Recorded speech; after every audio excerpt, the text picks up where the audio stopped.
base is dropped on sunny Metro Atlanta, at least for me. I'm Jason. I'm in Atlanta. It's soccer down here. It's well past Wednesday. John is in Statesboro. Is it sunny in Statesboro, John? Kind of, sort of, maybe, occasionally. That's the most non-committal answer I've ever heard. Consistently inconsistent. I mean, is it sunny right now? It's kind of a yes or no. Not at this particular second, no, because we have gray clouds trying to figure out if they're going to rain on me. Fair enough. Well, it might get sunny later, but right now it's not sunny. In Statesboro, right now it is sunny. In Atlanta, although it's cold. And it's a well past Wednesday, which means we're taking your questions. There are questions about Chris McCann signing with DC United off of waivers. We'll get into that. Although, again, it's MLS contracts and finances. We don't really know a lot, but we can at least explain what could happen out of it for Atlanta United's salary cap. There could be some relief. There will be some relief. We just don't know how much. And I don't know if we'll ever really know how much. I don't think that'll actually come out. Yay, it's weird. We'll talk about Toronto. We'll talk about their craziness around trying to sign a designated player on February 13th and how clubs in Europe don't necessarily want to let players go on February 13th and all the particulars of this one. This could get even uglier than it is. We've got some interesting quotes out of Colorado about the Colorado Rapids and their recruitment of new players for the 2019 season. Anthony Hudson says he learned some lessons last year in the disappointing year that the Rapids had. I want to get into NYCFC as well. Claudio Reyna gave an interview to ESPN FC's Jeff Carlisle and had some interesting comments about where NYCFC is headed. I'm questioning a little bit. I'm looking at it a little side-eyed. I'm wondering if it's going to work. I hope it's going to work. We'll see. We'll see what happens. But let's start, John, with the article that came out not too long after we went off the air yesterday. Scott French, MLSsoccer.com contributor, has been following Atlanta United's California training camp and had some quotes with Frank DeBoer and with some of the players talking about Atlanta United's system. And the headline was, DeBoer tweaks Atlanta United's system to maximize, quote, explosive quality.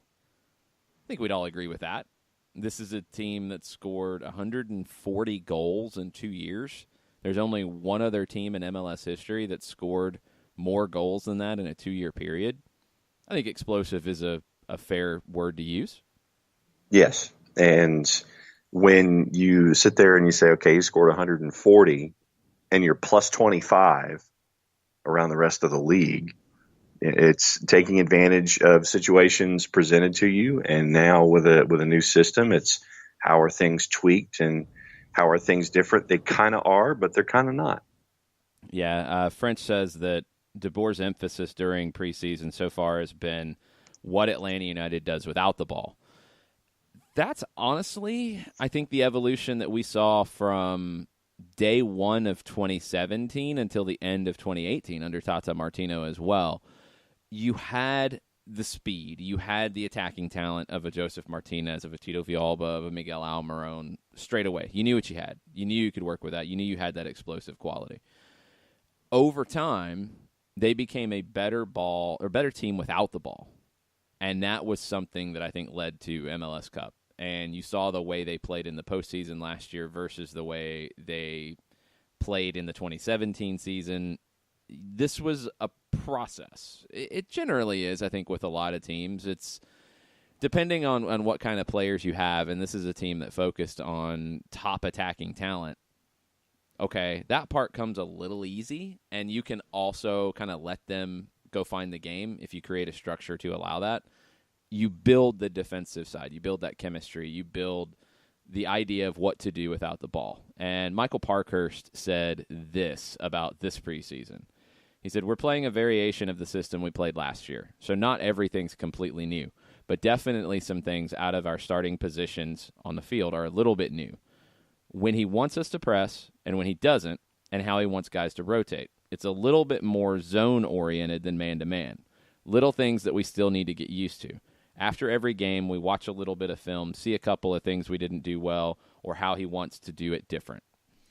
So the starting positions on the field, as we saw in the game against Cholos, you're talking about starting in a 3-4-3, and that was something that was different. So that part, easy, I think, to understand, easy to get. The differences between zone and man-to-man, you're not exactly exclusive in either, but I think just judging from the comment and judging what we've seen a little bit of, when you're playing in a different starting position and you're adjusting that shape, players have to know those responsibilities of what areas they cover, and especially in that back three with Parkhurst, with Robinson, with LGP. We talked about it a lot, the rotations. If Parkhurst steps up into the midfield in possession, what happens if the ball turns over? Who rotates there? How does it get handled? That's, I think, where the kind of zonal quality comes a bit, because Robinson has to know what his responsibility is if Parkhurst is away. LGP then has to react and has to slide more central. Your wingbacks have to recover to create kind of a line of four in some ways. So you have to get the zonal aspect right to maintain that shape in those moments of transition. And I mean, the game, John, it's something, I think transition is the buzzword for the last few years in the game around the world. And it's becoming more of a focal point in MLS and managers who are trying to maximize those transition opportunities and also defensively minimize being hurt by them. This comment from Michael Parkhurst kind of plays along with that. They have to know what area of the field they're responsible for, and they have to know how things rotate when people do get caught out of position. And the other quote that sticks with me, at least when we're discussing transition, comes from DeBoer in the article. He says, if we can make the transition when we don't have the ball, and all of a sudden we have the ball, and in 3 seconds we're in front of the goal, we have to use that explosive quality we have in the team. And so I think that's obviously the expectation, is pouncing on an opportunity and taking advantage of the opportunity when you're presented with it. Yeah, that part's nothing new. I mean, we know that this team has that, and that's something that, you have to create a team to be able to take advantage of that. And I think that's what DeBoer is getting at there, is when you have the explosive talent and speed on the ball and speed of thought and creativity that you have in this team, you've got to maximize it. So you're not looking for maybe the methodical build-up play that you see some teams play in a 3-4-3.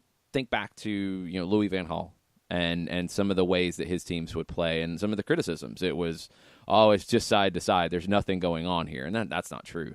It was side to side to build the team forward slowly, methodically, to get people into positions in the attacking half.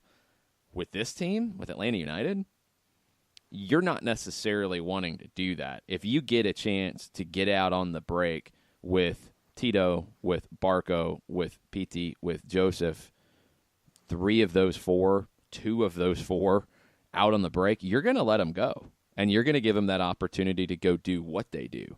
You have to create a structure that allows for that. How do you do it? You get the defensive side right. You get the responsibilities, the rotations, the zones. You get that stuff correct. So those guys are free to go do what they do best. A couple other quotes that I thought were interesting in the piece. And this is from DeBoer as well. What we try to do, especially when we don't have the ball, everybody knows exactly what he has to do and the responsibility for that, to not get surprised when we are defense. I think I have the feeling like a 5-4-1 formation when we don't have the ball, but that doesn't mean we're playing negative. If you are good in defense, you are taking more, so that's our philosophy. The way that I kind of take that last comment, you are taking more. Okay, if you're sitting in a 5-4-1, we talked about this after the Cholos game. At times when Cholos was able to maintain a little possession, get Atlanta back on their heels, and they would retreat, in the 3-4-3, your wingbacks drop in to create a line of 5. Your wingers in the attacking line of 3 drop in on either side of your 2 central midfielders in between the gaps. So it's like a building, like a pyramid type of shape is what you're thinking about. Your first 2 layers of the pyramid, line of 5, line of 4. In the gaps of the line of 4. That makes it really hard to break down. What it also does is, as DeBoer says, you're taking more. Okay? You're inviting that pressure. You're inviting the team to come try to break down that line of 5 and line of 4. And then when you recover the ball, you're able to go. You have Joseph up top. Joseph is a player who I don't think gets enough credit for his ability to either hold the play up to get help or to flick the ball on to an on-running player. And we've seen that a lot with his work heading the ball. He's really good at that little flick on. So you can be in a 5-4-1 when you don't have the ball defensively, but not be bunkering. I think sometimes you look at 5-4-1, that sounds incredibly defensive and boring and bad.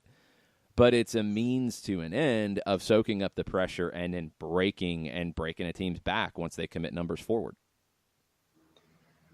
And then you're mentioning, transition and offense. And for me, when DeBoer says, and he's comparing PT to Miguel, and he says that Almiron had a fantastic feeling with Joseph, but what I saw already right now, that PT has it already now with Joseph. Normally, I always say quality players, they feel that with each other, and you see that they like to play with each other. But for when Frank DeBoer says that PT has it already now with Joseph, that to me signals a lot of danger for the rest of MLS coming out of transition and going offensively. Yeah, I mean, I think anytime Atlanta has the ball in the final third, you have to be concerned because of two players of that quality. And you just haven't seen many duos like that. Even Miguel and Joseph, it took a little bit of time for them to find their complete full stride. Miguel's a different player. Miguel's a player who, out on the break with Joseph, forget it. They're as good as anybody you could pair up, period. PT doesn't necessarily need to be out on the break. He's a player who can do it with the ball at his feet, standing still with a defender in front of him. It's different. It's definitely more of a comfortable, pure attacking player than Miguel, I think, still is. I think Miguel is a player best in space, best in open space, best coming from a little bit deeper position where he can use that speed to unbalance you. He's a little more north-south.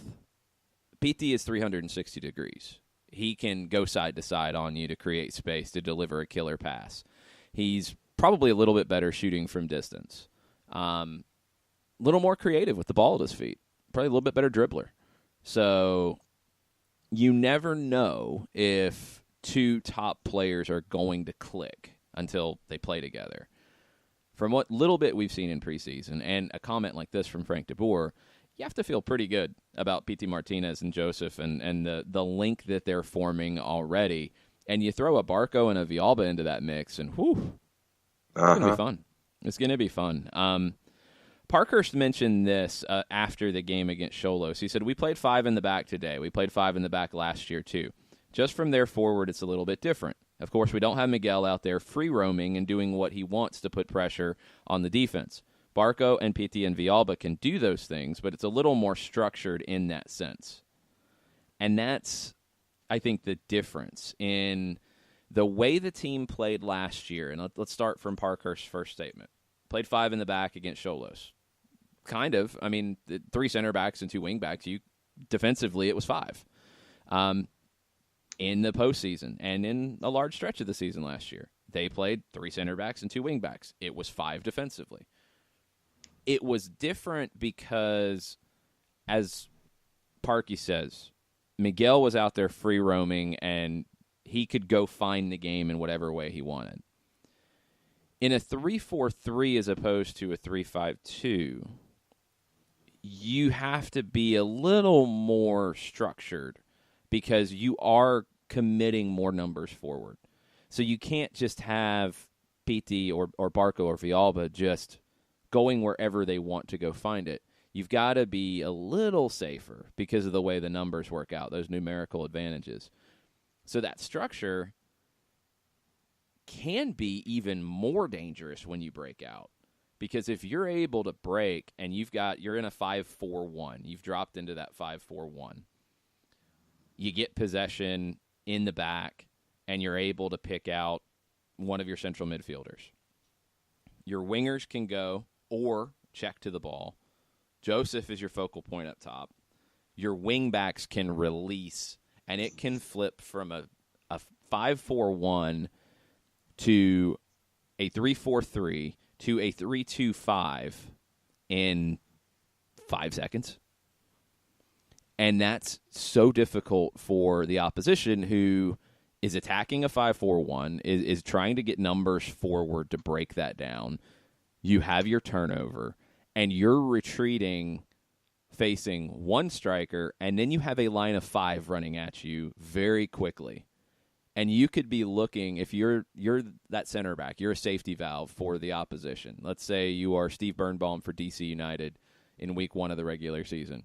And the ball turns over, Wayne Rooney loses possession in the final third, you've committed numbers forward, and Birnbaum is screaming his head off for players to retreat, and he's looking at Joseph, Pity, Barco, Bello, and Gressel running at him in a line of 5. Yeah.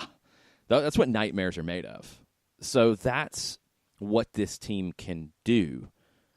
The focus on the defensive side and on those responsibilities, that's the foundation. And you get that, and you're able to soak up pressure when you don't have the ball, which you don't want to be in that situation very often, but you will be because that's how the game happens sometimes. You have to maximize those moments as, okay, we don't have it here, but when we get it, watch out, get the rockets ready because we're off, we're gone.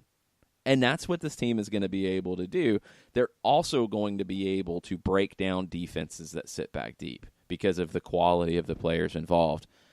You have to have different ways to hurt the opposition. I think Atlanta United, with this focus in preseason, is adding another element to how they can be dangerous.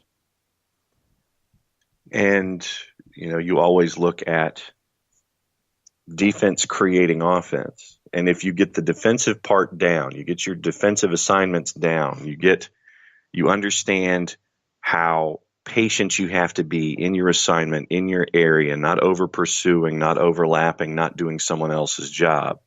And knowing that the trust is there with the other guys around you, that the second you get possession, you can jump out of the starters blocks, hit the afterburners and go. That to me is just learning all those elements of defense that Frank DeBoer wants. That's tweaked from last year, but then getting ready to jump and go. That's going to be the part that requires that little extra bit of discipline, but knowing that once you get possession, you're gone. That's the fun part. Jump and go, but know how to do it. And that's what you have to be able to make those decisions quickly, because not every time you're off to the races and that's it. Sometimes you're going to recover possession, you're going to get your head up, and you're going to see, wait a minute, they have some numbers back, or they've recovered well. Let's slow it down a little bit. Let's then move a little side to side. Let's try to get them moving out of position so then we can hit on the opposite side. You have to be able to make those decisions, and that's going to be the key for this team. Right decisions, right time, know when to put your foot on the gas, know when to hold it up and just keep possession. That's what you're building in this preseason. You have to be pretty happy about where things are so far. And you have one more match today against the LA Galaxy behind closed doors. Hopefully we'll get to see a few clips. And then you're getting ready for Herediano in CONCACAF Champions League next Thursday, 10 o'clock Eastern. A team that has 2 more league games before they get to that. We'll talk a little bit about that, what the rest of the competition is looking like next week with CONCACAF Champions League kicking off. Stay with us. We'll be right back. Today's show is presented by Appolinsky & Associates, personal injury lawyers with over 30 years of experience, supporters of Atlanta United, Faction, and Inter-Atlanta Youth Football Club. If you've been hurt in a wreck, contact Steve today at steve@aa-legal.com or call in 24/7 at 404-377-9191. The initial consultation is free. A ranger station. I'd like to report a bear hug. Okay. I put out my campfire and Smokey Bear hugged me. So you drowned the fire, you stirred it, drowned it again, and felt that it was cold? Uh-huh. Yep, he's just letting you know you did good. Bear hug from Smokey Bear. Status update. I'm gonna let you go now. There are many ways to start a fire, but one sure way to put it out.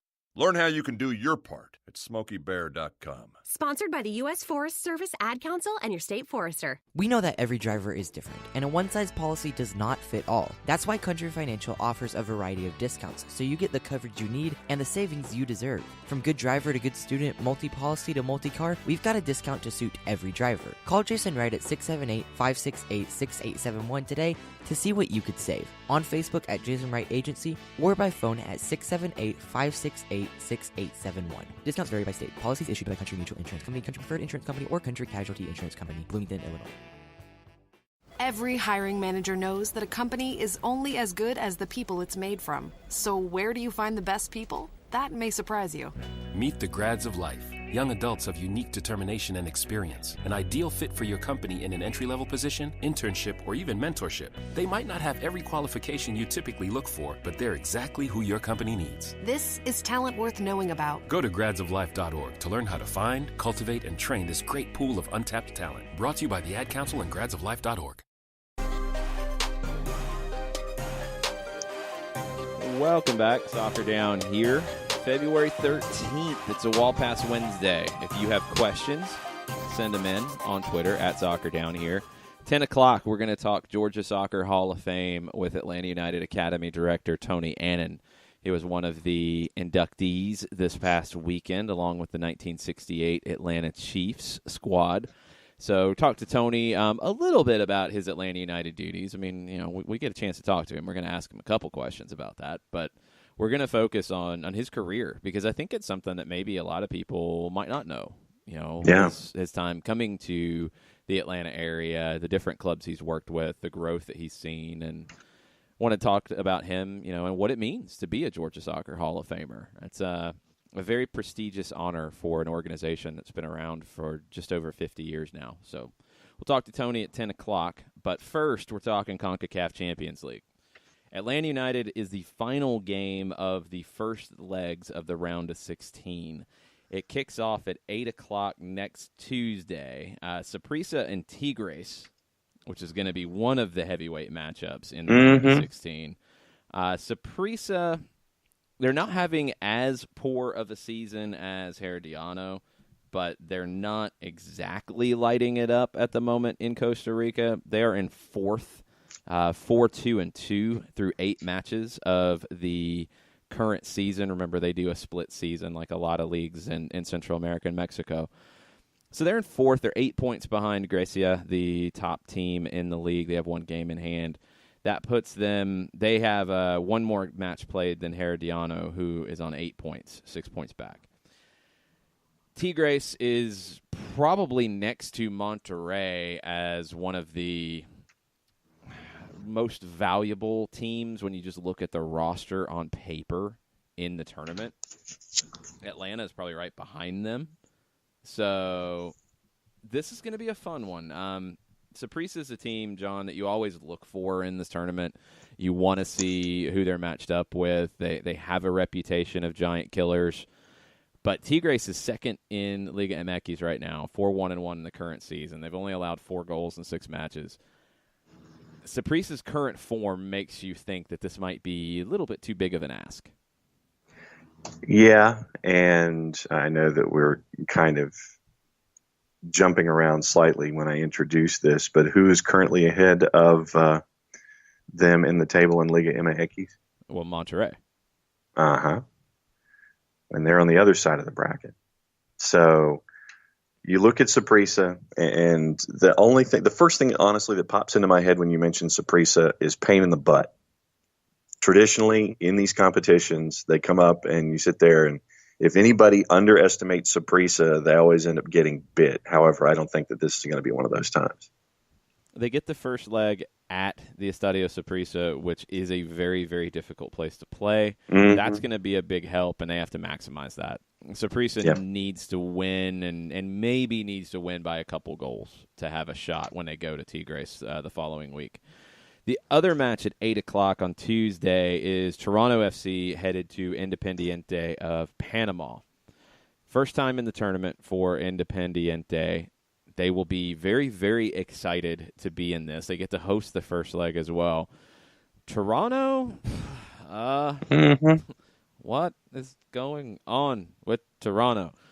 Yes. They have not replaced Sebastian Giovinco as of yet. They said they would by now. They haven't. One reason why is Alejandro Pozuelo, their target, is in Belgium with Genk. He wants to go to Toronto. He issued a statement and said that he was happy with the financial terms that have been offered to him. They would be improved from what he's seeing currently. He is saying that in his contract there was a release clause of €8 million, and Toronto FC's offer has met that. Previous offers from other clubs had not met the $8 million. That's been met. He's happy with the terms. He's not happy with the fact that the club is not letting him go. The club is saying that he agreed to stay through June 14th, through the end of this current season. I don't know if that's in writing. This could get ugly. Toronto doesn't want to wait till the summer to get him because, again, Sebastian Giovinco is scoring goals in Saudi Arabia right now. So it's not going to help them for CONCACAF Champions League. How long this drags out, who knows? You're going into CONCACAF with a depleted squad for Toronto. And you're going up against a team that has absolutely zero to lose right now in Independiente from Panama. A team that we don't know much about, a team that has never been at this type of level of competition. But Toronto, it's hard to have a lot of confidence in them right now. And for me, if Independiente is going to find a place to jump, it's going to have to be in this first leg. I just think that travel and experience, all those factors will get to them in the match in Toronto. So I think that if Independiente has a shot, it's in this first leg with all of the chaos that seems to be enveloping TFC right now. And, you know, I'm sure that a lot of people are kind of giving me the side eye a little bit when it comes to this particular matchup, at least in the first leg. But, you know, I'm looking at how things are as unsettled as they are with Toronto, and here's your shot. You better take advantage. Independiente was a club founded in 1982. They are 2-0 in the current Panamanian season, so they haven't had as many matches as some of the other teams in the competition.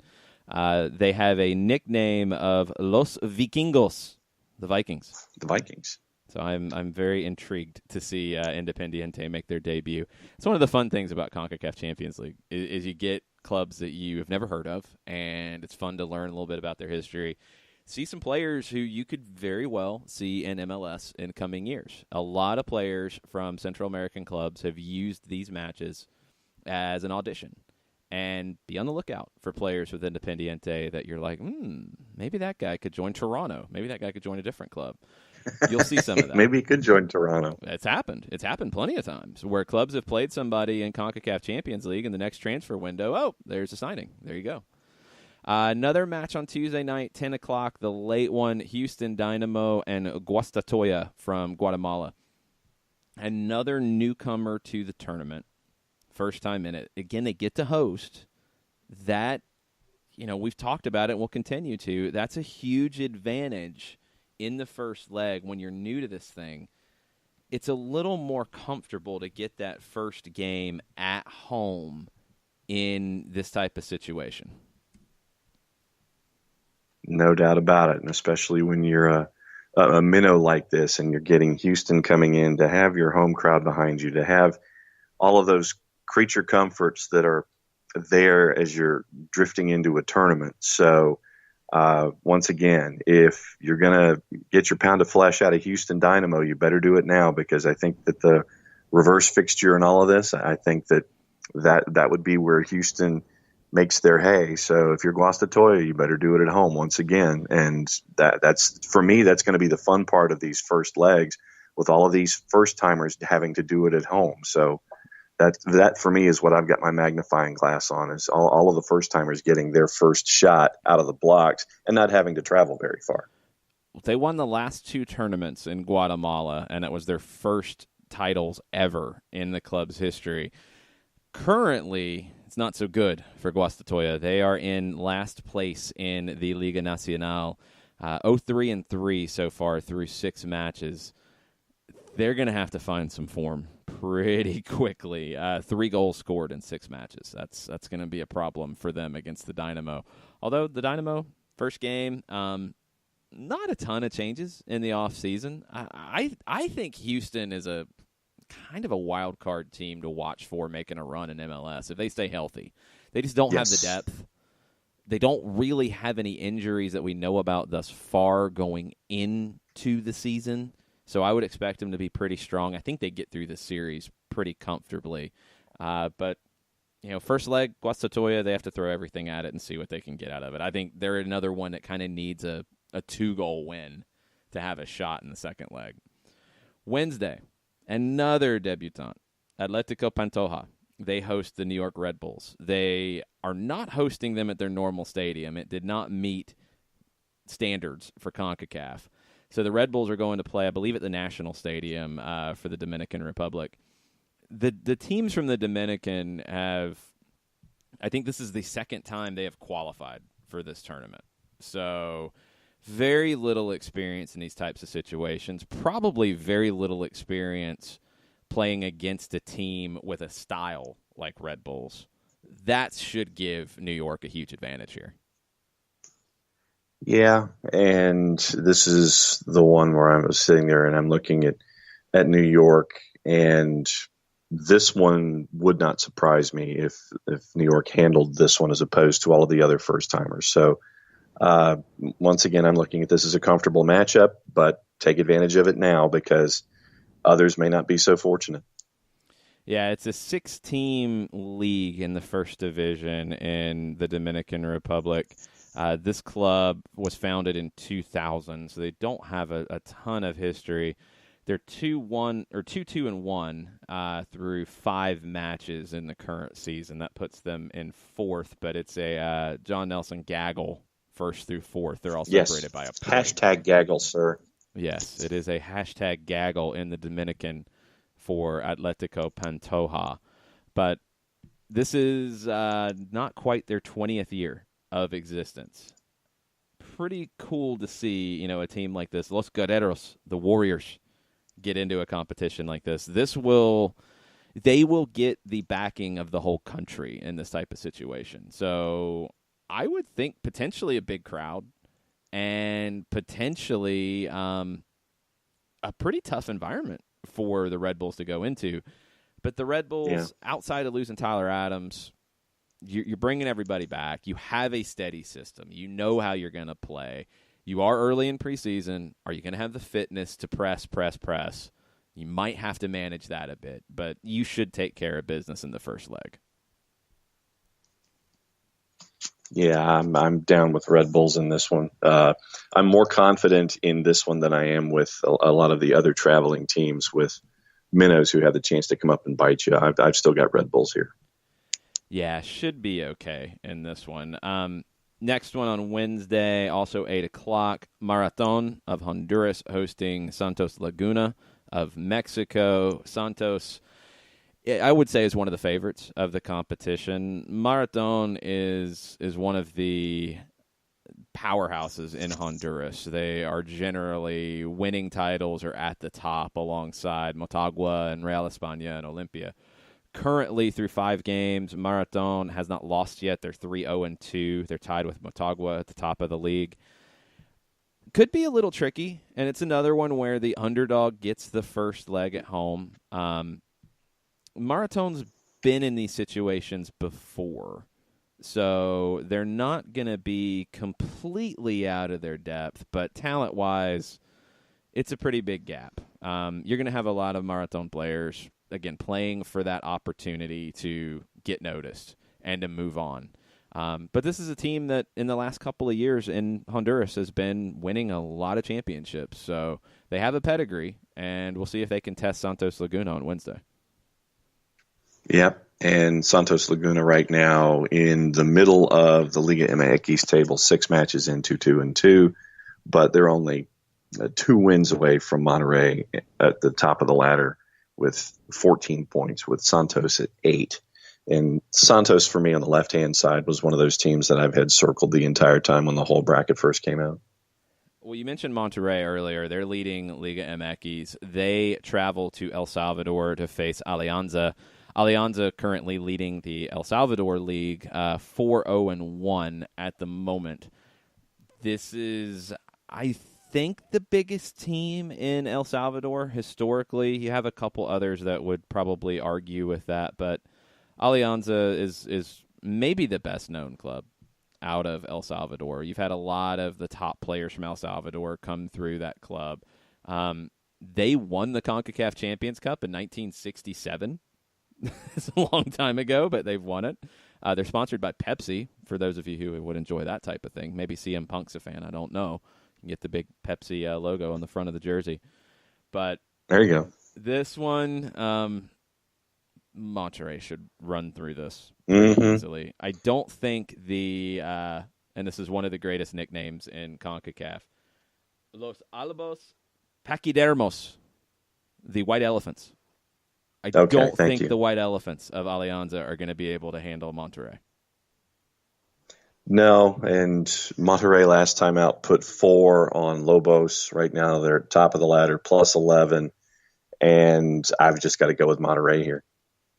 Yeah, Elefantes Blancos. I don't think they're going to handle this one very well, which means that Monterrey would advance, and they would be taking on the winner of Atlanta and Herediano. We'll talk plenty about that. There's one other match in the round of 16 we haven't talked about yet. Sporting Kansas City gets to host the first leg against Toluca. Toluca is an interesting one. A team that historically has had a lot of success in Mexico. Lately, not a ton. They did qualify here. They lost to Xolos recently, and Xolos has kind of had a bit of an up-and-down season. Sporting, the biggest question for me is you've changed your center back pairing. Iko Parra gone. Fontas now comes in to pair with Beasler on a regular basis. Are they ready for tough competition in leg 1 of the round of 16?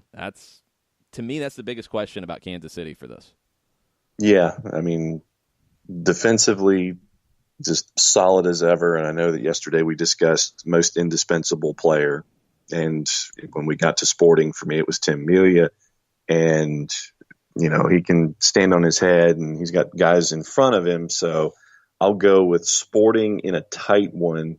And Toluca is going to have to get it done in the reverse fixture there. Yeah, maybe a low-scoring one. Toluca through 6 matches, 2-3-1, but they've only conceded 6 goals. They've only scored 6 goals as well. Probably going to be decided by a goal. This will be tight, and Kansas City needs to make the most out of the first leg at home because the Estadio Nemesio Diaz in Toluca is one of the toughest places to play in CONCACAF. Gorgeous. I love that stadium. I love watching games from Toluca. It's a little bandbox. It's 30,000 seats. It's just a really cool place to play and a tough one. Kansas City needs to get everything they can out of the home leg before they go face. You can take your pick on nicknames for Toluca. And, yeah, we're going from Wikipedia, so maybe this isn't completely accurate, or maybe some of these have fallen by the wayside. I've always heard of the Red Devils, Diablos Rojos. That's been probably the most common one for Toluca. Also, the Choriceros, the Sausagers. That's one I've never heard. And the Scarlets, because they wear red. Escarlatas. That makes sense. The Reds. I mean, the Scarlets is kind of a darker red. That's fine. The Sausagers, I'm going to have to study up a little bit on Toluca's history on that one because I did not know about their chorizo strength in Toluca. No. Maybe that's what they have for breakfast every morning. Well, I mean, it's good stuff. I like some scrambled eggs with chorizo. It's good stuff. Oh, see, scrambled eggs with a little A1 on the side. Get your sausage there. No. Some Conecuh County sausage, perhaps. No, a chorizo. No, what? They don't know how to spell that county in Toluca. They have no idea what you're talking about right now. No clue. Bring some with me. They're not going to allow you in with that if they are the Sausagers. They probably take their sausage very seriously. Their chorizo is very serious in Toluca if the team is called the Sausagers. Atlanta Herediano is the final game, 10 o'clock on Thursday. Sporting and Toluca I've heard of play this at 8 one. o'clock. It's a big one. It's Herediano plays tonight in league play. I have seen some tweets out of Costa Rican journalists to say that Herediano is a team in crisis. It's not good right now for Herediano. They need to find some confidence. They have 2 games in league play to do it before they face Atlanta next week. We'll see if they can find some goals. I mean, that's what Hernan Medford said after the last match, a scoreless draw, is that he's pretty happy with the way the team's playing. He's happy with the intensity. They're just not getting that final definition in the attacking phase of play. They're not finishing. They're not getting enough chances. From what I saw, they weren't creating enough chances. They also weren't finishing the chances that they were getting. This is something they're going to have to do in the first leg against Atlanta with this explosive attack. Because if Herediano, I think, comes in level or behind in the second leg, it's going to be very, very difficult for them in Kennesaw. If they come in with a lead and they have a week to organize, they will have a league match in between. Keep that in mind. They will have a match in between the first and second leg. Atlanta United will not. But if they're able to create a defensive plan and come in and just try to frustrate in that second leg, you never know what can happen. For Atlanta, if they go down and they get a result here, if they get a draw, they're the odds-on favorite to advance. If they get a win, even bigger favorite to advance. So I think Herediano is going to struggle to score goals. I haven't seen anything from them this season. They've lost a lot of pieces. They do look like a team that's lacking in confidence. We'll see if they have a chance to regain it between now and next Thursday. They have 2 games in which to do it in league play. Let's take a break. Come back. Some Wall Pass Wednesday after this. As a business owner, you know that every year brings new challenges and opportunities. The success of your business demands expertise and focus. And Country Financial can help you keep that focus by helping ensure you have the right insurance protection in place to meet your goals. Jason Wright can help you create a customized insurance plan that has coverages designed just for your business. Give Jason a call at 678-568-6871 or reach him on Facebook at Jason Wright Agency. Coverages vary by state. Policies issued by Country Mutual Insurance Company, Bloomington, Illinois. Got issues with youth or high school sports? Positive Coaching Alliance can help. PCA is a national nonprofit working to transform youth and high school sports so that every child has a positive character-building youth sports experience. PCA provides live and online workshops to train double-goal coaches whose first goal is winning and whose second, more important goal is teaching life lessons through sports. PCA also has workshops for parents and high school student-athletes. For more information, please visit positivecoach.org. If you've been hurt in a car wreck, contact my friend Steve Apolinsky of Apolinsky & Associates. He's been representing individuals for over 30 years throughout Georgia and Alabama. Email him at steve@aa-legal.com or call him 24/7 at 404-377-9191. The initial consultation is free.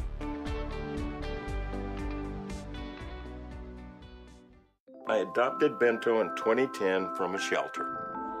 This cat makes me make art. He's always motivating me to draw pictures of him. He just is motivating artistically. He's my best friend, but a lot of people know him as Keyboard Cat.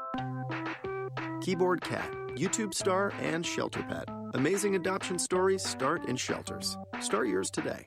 Visit theshelterpetproject.org to find a pet near you. Brought to you by Maddie's Fund, the Humane Society of the United States, and the Ad Council. Welcome back. SDH, February 13th. It's a Wall Pass Wednesday. We take your questions, we give answers, or try to, or do our best to, or make something up if we have to. John has a question that he has devised in the last little bit of time. What do you have?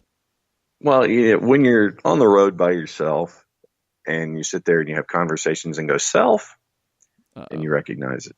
No, it wasn't that bad. But no, just if there was a venue or if there was a particular match that you could go see, but only see it once, you could never see it ever again in person, what would it be and where would it be? You could sit there and say, okay, I want to see Barca and Real at the new camp, but you can never go back there. If you get a one-off with any particular match, what would it be? Well, yeah, I mean, most of these you're probably not going to get to see it multiple times. I mean, I don't have the scratch to be going on a regular basis to see El Clasico in Madrid or Barcelona. So if I see it, it's probably going to be one time only. Off the top of my head, River Boca at La Bombonera. There you go. At Boca would be the one. Judging off the last time those two teams played, I don't know if I'd want to go back for a second go-round. But that'd be one that I would definitely like to see. And I'd like to see it at La Bombonera because it's such a unique kind of venue that's completely straight up the chocolate box. And for me, it would be something along the lines of a Chelsea-Liverpool at Anfield. Okay, why Chelsea-Liverpool? Or just a match at Liverpool, like a Manchester United or something like that. If Chelsea were better, maybe. But Manchester United, Liverpool at Anfield. Yeah. I would say if you want to see a match at Anfield and have it be something special, it'd either be Manchester United or it'd be Everton. Something with a little extra edge to it. Yeah, let us know. Shoot us a tweet on Wall Pass Wednesday. I like that Tyler Rice, and Tyler, I'm not calling you out, but we might have to steal this at some point. He used the hashtag Wallpaper Wednesday. I like it. Hey, now. I think the team uses Wallpaper Wednesday. I think they actually release some pictures that you can use as wallpaper on your phone or on your laptop or your tablet. Do we need to do that? No. We don't have to do that just because the team's doing it, John. It's okay. We can let them do it. But if somebody sits there and puts Wallpaper Wednesday as a hashtag for us. I think it was an accident by Tyler Rice. I don't think he is suggesting we add a digital team because we don't have one. It's me when I have time. But yes. Tyler's question on a Wallpaper Wednesday was, with Frank DeBoer's comments about Atlanta's counter, do you see him making possession less of a focus, use the counter frequently? I do not at all. And I don't think he was necessarily saying, like, okay, we're good on the counter, so that's what we're going to do. His teams have never really played that way. It's as opposite of the Dutch philosophy as you can find to play without the ball. So I think it's more of where Tyler went, or just the times Atlanta's pinned back defensively against weaker teams. Atlanta will possess a lot and will have limited counter chances. You're going to want to control possession, period. That's what you're going to base your team on. Are you going to have opponents where you don't win the possession battle? Yeah, it's possible. Kansas City will be a difficult one because they commit to possession. There's other teams in the league who will do the same. So you're not always going to win the possession battle, but that's going to be the default here. I think he's talking about how good they are going forward. Sometimes I think we lump transition play into counterattacking play, and they're not necessarily the same thing. You can be very good in transition but not be a counterattacking team because you're going to have transitions all over the field. Counterattacking team, generally, you're thinking of a team that's going to sit behind the ball, soak up pressure, and then hit on the break. And I don't see Atlanta United playing like that very often. I really don't. I think De Boer is going to want this team to control the ball, control the possession battle, and create their chances that way. But when they do turn you over, whether it's in your attacking, in your defensive half, in your attacking half, they're going to want to go, and they're not going to really be too worried about being patient about it. I think that's a good thing. But, no, I don't see them as sitting back and making possession less of a focus at all. I don't think that's what he was saying. No, I think that it's you sit there and, like we were saying earlier in the show, you are tight defensively, ready to pounce, and then if you can pounce, if the situation allows you to do that, then do that. Otherwise, regain possession and then try to find your element and then work your way up the pitch that way. And I wasn't looking at it as a bunkering, surrendering possession kind of a thing. John, you've angered another listener with your food takes. This shocks you? This seems to be a recurring thing, and now Joe Bost is upset. A1 on eggs? Yeah. 3, 4 question marks, a couple exclamation marks. Ack. No, pass on that. Little hot sauce maybe. So hot sauce is okay, but A1 Heinz 57 or barbecue sauce is not? I'm just saying. Now you're going to throw barbecue sauce into the mix on your eggs. Yeah. A1 Heinz 57 barbecue sauce, depending on if you want little sweet barbecue sauce, maybe a little hot and spicy barbecue, or a normal barbecue sauce. Just something to be a little different, because eggs on their own, unless you put pepper on them or something, really don't have any taste. And so what the A1 Heinz 57 barbecue sauce variant is just adding a little bit of a taste to it. Cheese, pepper, scrambled eggs. That's kind of the way that I dig it. I also like some huevos rancheros as well. A1 barbecue sauce. That just feels really weird. I don't know. I have no idea, folks. It's John. I don't know what he's got with his. Once again, choices. this shocks you? Not really anymore. I mean, I'm just kind of like, all right, whatever. All right. Well, we'll see how Joe recovers. Next time we have breakfast on the road, I will specifically order a plate of hash browns and scrambled eggs with sausage on the side, and I will sit there and I will give you the opportunity to have something like that. Probably not. I'll probably just take care of things my own way, and I trust myself in this. Let's take a break. Let's come back. Final segment, hour number 1, right after this. Today's show is presented by Apollinsky and Associates, personal injury lawyers with over 30 years of experience, supporters of Atlanta United, Faction, and Inter-Atlanta Youth Football Club. If you've been hurt in a wreck, contact Steve today at steve@aa-legal.com or call in 24/7 at 404-377-9191. The initial consultation is free. A ranger station. I'd like to report a bear hug. Okay. I put out my campfire and Smokey Bear hugged me. So you drowned the fire, you stirred it, drowned it again, and felt that it was cold? Uh-huh. Yeah, but he's just letting you know you did good. Bear hug from Smokey Bear. Status update. I'm gonna let you go now. There are many ways to start a fire, but one sure way to put it out. Learn how you can do your part at SmokeyBear.com. Sponsored by the U.S. Forest Service, Ad Council, and your state forester. We know that every driver is different, and a one-size policy does not fit all. That's why Country Financial offers a variety of discounts, so you get the coverage you need and the savings you deserve. From good driver to good student, multi-policy to multi-car, we've got a discount to suit every driver. Call Jason Wright at 678-568-6871 today to see what you could save. On Facebook at Jason Wright Agency, or by phone at 678-568-6871. Discounts vary by state. Policies issued by Country Mutual Insurance Company, Country Preferred Insurance Company, or Country Casualty Insurance Company, Bloomington, Illinois. Every hiring manager knows that a company is only as good as the people it's made from. So where do you find the best people? That may surprise you. Meet the grads of life. Young adults of unique determination and experience. An ideal fit for your company in an entry-level position, internship, or even mentorship. They might not have every qualification you typically look for, but they're exactly who your company needs. This is talent worth knowing about. Go to gradsoflife.org to learn how to find, cultivate, and train this great pool of untapped talent. Brought to you by the Ad Council and gradsoflife.org. Welcome back. SDH, February 13th. John has upset people about eggs now. Tofka's fired up. And I have to agree with Tofka in this scenario. The only scenario where A1 is permissible on or near eggs is when you're having steak and eggs. And you need the A1 for the steak. I completely back it. No steak, no A1.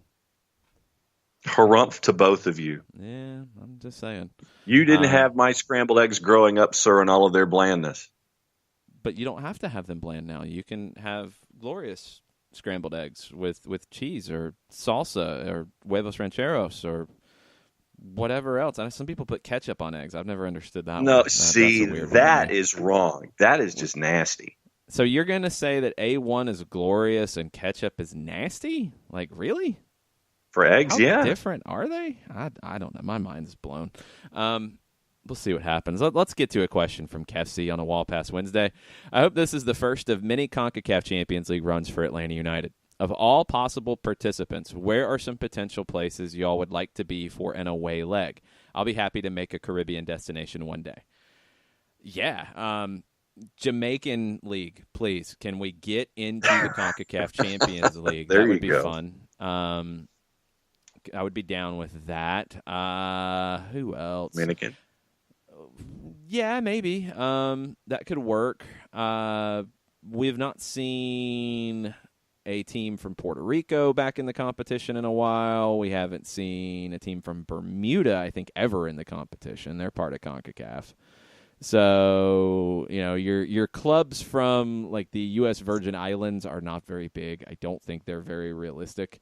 So, not holding out a lot of hope for that. I mean, your big clubs, see, then there's the opposite. Like, for an away leg to enjoy the away leg that really doesn't have much to do with the soccer, yeah, there's plenty of options.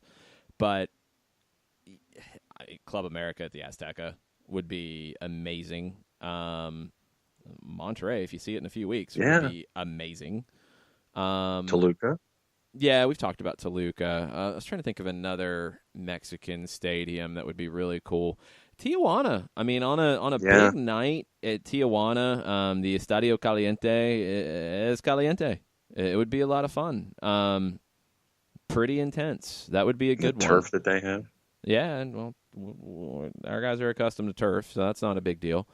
I mean, honestly, if you want to get down to a different way of looking at it, if you get Atlanta and an MLS team in a CONCACAF Champions League final over 2 legs, that would be a blast. That would be really intense because then you're going to have an MLS team win the thing, and it's like a championship final really early in the season, and it's 2 MLS teams. It would have a different feel, I think. It would be really intriguing to see how that is received. That'd be a blast. Anybody else that stands out? I'm trying to think. Well, I mean, for me, I look at a Saprissa just because of the history. Yeah. And it reminds me of the old Portland Civic Stadium and how much of a pain in the butt it is to go play at Saprissa, those kinds of things. Yeah, that'd be a good one. Alajuelense in Costa Rica as well is another one. It's a fun experience. I hope we get back to a point where you have a group stage, you have more matches in CONCACAF. The competition has to get there. CONCACAF League is one way that they're trying to do it. It's something that I'm sure we'll talk about as we get closer, and that league format has now been introduced. I'd love to see more opportunities to play in CONCACAF. I get why CONCACAF went away from it. The Central American teams and the Caribbean teams need to get it a little bit better level first. I hope they do, because I hope Champions League in our region can be as much fun as Champions League in Europe, as much fun as Copa Libertadores, and can grow the game across the region, because rising tide lifts all boats. Everybody will benefit from that if we can get there. Let's take a break. Let's come back. Tony Annan will join us on the other side. We're going to talk about his induction into the Georgia Soccer Hall of Fame right after this. As a business owner, you know that every year brings new challenges and opportunities. The success of your business demands expertise and focus. And Country Financial can help you keep that focus by helping ensure you have the right insurance protection in place to meet your goals. Jason Wright can help you create a customized insurance plan that has coverages designed just for your business. Give Jason a call at 678-568-6871 or reach him on Facebook at Jason Wright Agency. Coverages vary by state. Policies issued by Country Mutual Insurance Company, Bloomington, Illinois. Got issues with youth or high school sports? Positive Coaching Alliance can help. PCA is a national nonprofit working to transform youth and high school sports so that every child has a positive character-building youth sports experience. PCA provides live and online workshops to train double-goal coaches whose first goal is winning and whose second, more important goal is teaching life lessons through sports. PCA also has workshops for parents and high school student-athletes. For more information, please visit positivecoach.org. If you've been hurt in a car wreck, contact my friend Steve Apolensky of Apolensky & Associates. He's been representing individuals for over 30 years throughout Georgia and Alabama. Email him at steve@aa-legal.com or call him 24/7 at 404-377-9191. The initial consultation is free.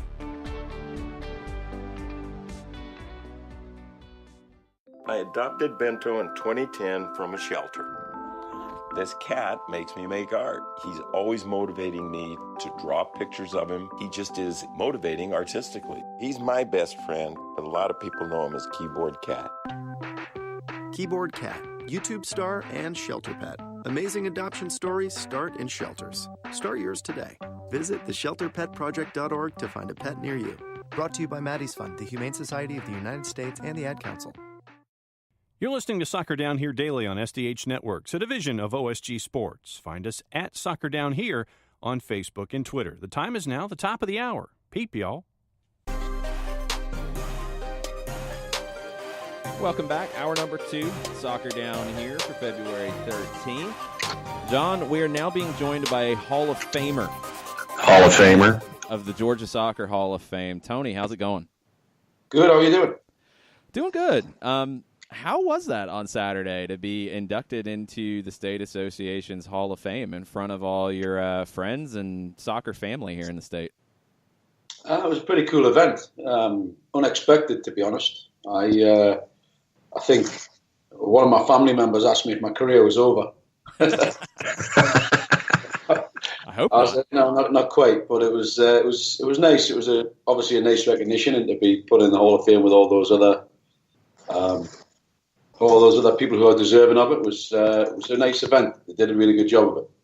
So we talk a lot about Atlanta United's academy with you, and we've got a couple questions about that, but we'll save those for the end. For people who don't know your career and your history, let's run through that a little bit. How did you decide to come to Atlanta and work in soccer in Georgia? I'll keep it short because it's quite a long story. But no, we've got all the time. We got time. I was actually going home. I'd gone to Lindsey Wilson up in Kentucky for one season, and I wasn't enjoying it. And I had a contract back at home with Gateshead in the Vauxhall Conference already set up. So I was actually on my way home. And I stopped in Atlanta. My flight was out of Atlanta. So I stopped here with a couple of friends who were playing at Life University, which was a new program, and it just started in 95.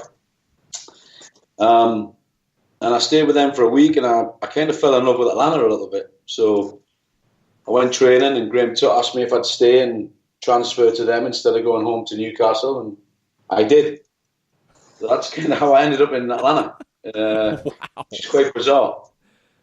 And then the other part of it, which is also bizarre, is that my first apartment in Atlanta was in the middle of Field 3 on Atlanta United's complex.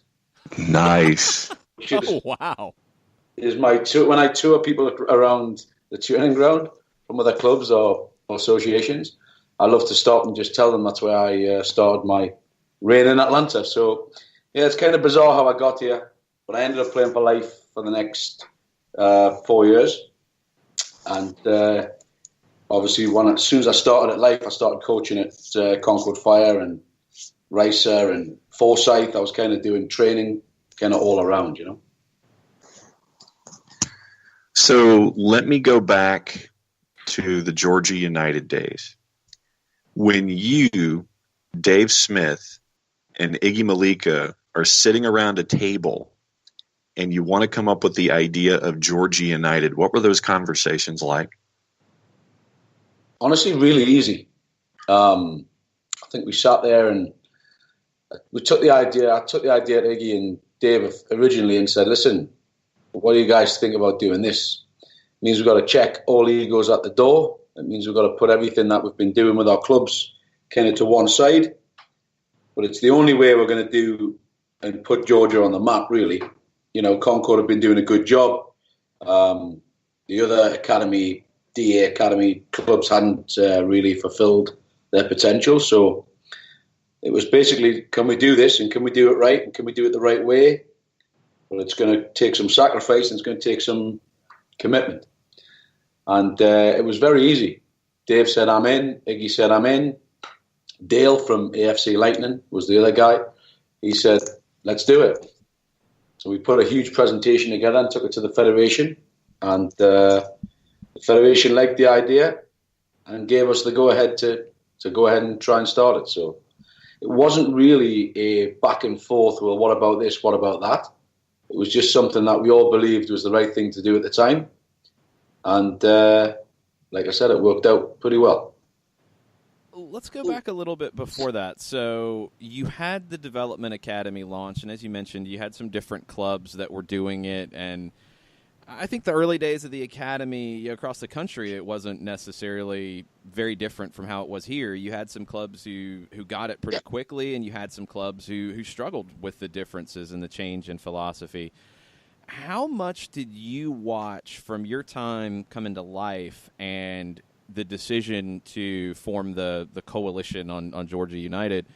How much did you watch soccer in the metro Atlanta area change to where it was actually possible to have a bunch of different clubs collaborate on a project like that? It's a good question. I started at Concord Fire, was my first full-time job as a director. Myself and a guy, Robert Douglas, and Greg Blassingame came together, and Concord was on a baseball field at Chastain Park when we started. They had good teams and good pools of players, but no facilities. And then we moved to Ashford Dunwoody. When we moved to Ashford Dunwoody with the Y, that's kind of when we sort of became, or felt that we were getting to a professional level where we could affect the game. And then you had other clubs like Quest at the time, Rocky Harmon, people like that who were really, really pushing the game along. And it just felt like in the late 90s, everyone was starting to position themselves to be more professional and to be more sort of aggressive with development. That was the feeling we all kind of had. Obviously, Greg and myself, and then we joined with Atlanta Fire, which was Masood at the time. And that really kind of pushed us over the top as far as a good organisation with some quality people and all trying to do the right thing, which was trying to be the best we could be. So if you look across the landscape, people like Nuno came into the fold, Dave Smith at NASA. At the time, he was at Quest. There were some really good people working in the clubs. Iggy and Deo had started ASA in a very small pocket up and coming. AFC Lightning at the time was very well structured with Stevie Masillo and Nedo and those guys. So it sort of like the late 90s, everybody said, it felt like everyone just said, right, let's have a go at this and let's try and do it the right way. So I would say probably the late 90s is when it all started to sort of become more professional. Directors were hired, full-time coaches were hired. It started to shape into something more like a professional landscape than just mom and pop clubs doing, mom and pop soccer. From the late 90s to now, if I was to ask you what the biggest change in soccer is, what do you think it would be when it comes to getting everything organized, getting everybody on the same page, making sure that the message is universal, getting those athletes to learn the sport the right way? Is there one change that has been the biggest change since the late 90s in getting all of this stuff on the same page? I think I would probably go back to the people that are in the sport. So the leaders in the community, even Georgia soccer has evolved with the sport. They're not stuck in the 90s either. They've kept up with trends. They've allowed people to be sort of have the freedom to run their clubs and develop their clubs the way they want to. But I would say the biggest change is full-time soccer guys, being able to run clubs the way they want to run them. Not everybody will agree that they ran the right way, but there's the freedom to put their philosophy and put their methodology into their club. And obviously Atlanta United hitting the landscape over the past 3 years has catapulted the professionalism of the club and the sport in the state to another level. Even at a high school level, you've got guys at a high school level now working where it used to be the history teacher and now it's a soccer professional doing the high school teams. So it just feels like, to me, at every level of football in the state, there are good professionals who understand what needs to be done in development and understand how to do it. And I think that's brought the sport along rapidly in the States, not just the country, but in this state alone. It's progressed the sport at a rapid rate. So I would say that, and accompanied with the popularity of the sport, and now soccer players from the 90s have got kids who are playing. I mean, a lot of my friends who are in their 40s have 2 or 3 kids playing soccer in Atlanta, and that's all they do. So professionals, and accompanied with the generations now of soccer players who have kids who are now soccer players, along with obviously being one of the most popular states for soccer on a professional level, I think it's catapulted the game to a new level. Something you said that struck me, and as I watched Georgia United come together and do what it did, and really, I think set a tone before Atlanta United came to town on the development side. You have different clubs, you have different coaches, you have different DOCs with different philosophies, different ways of looking at development and different approaches to it. I know it was easy for you guys when you brought Georgia United together to decide to do it, but then the next conversation about how you're going to do it and how that philosophy comes together, how did that process evolve? We kind of split it up. So I took the technical director piece, which was the soccer piece. Dave took the executive director piece, which was kind of the logistics, the running of it, the organization, putting everything together on a monetary side as well. And then Iggy also took like the player identification piece and bringing his expertise, his playing expertise into it as well. So we kind of split it up and said, right, that's your area and that's what you're responsible for. So it worked pretty well, that nobody kind of stepped on each other's toes, but everybody bought into each other's ideas. And we kind of, that's what made Georgia United pretty easy to run. It was never well, I don't think we should do that soccer-wise, and I was never, Dave, I don't think we should do that management-wise. There was never many arguments. It was pretty straightforward. And we all believed in what we were doing. I mean, a lot of people don't realize that none of us took a salary. So we all worked in our clubs as executive directors. I had the Silverbacks, I had a Paralympics thing going on. But I coached the 17 Georgia United, or the 16 Georgia United team. But none of us took a salary. It was, the clubs were putting money in to help fund it, agreed by the boards. And then none of us could take a salary because there wasn't enough money to charge for coaching or anything else. So it was the beginning of a non-pay-to-play club, really. At the beginning, that's kind of where we wanted to take it. But it was very difficult to obviously maintain that, What's the biggest lesson that you've learned over the years, whether it's as a coach, as an administrator, as an implementer of philosophy? What's the biggest thing that you've learned about yourself over the years? I've become a very good listener. I listen. I think when I was younger, I didn't think I had to listen or needed to listen. Thought I knew it all, as many young coaches do. But for me, I've taken over the experiences I've had in the many facets of soccer that I've been involved in the last 25 years, is learn to listen and not react, and kind of just let things, wash over you before you make a decision. And experience is knowledge, and that is something I didn't realize when I was in my early 30s. But experience does count, and these guys who have been around it a long time and have lived through it a long time, it's experience counts. Those are probably the two biggest things I've learned to accept over the last probably 10 years,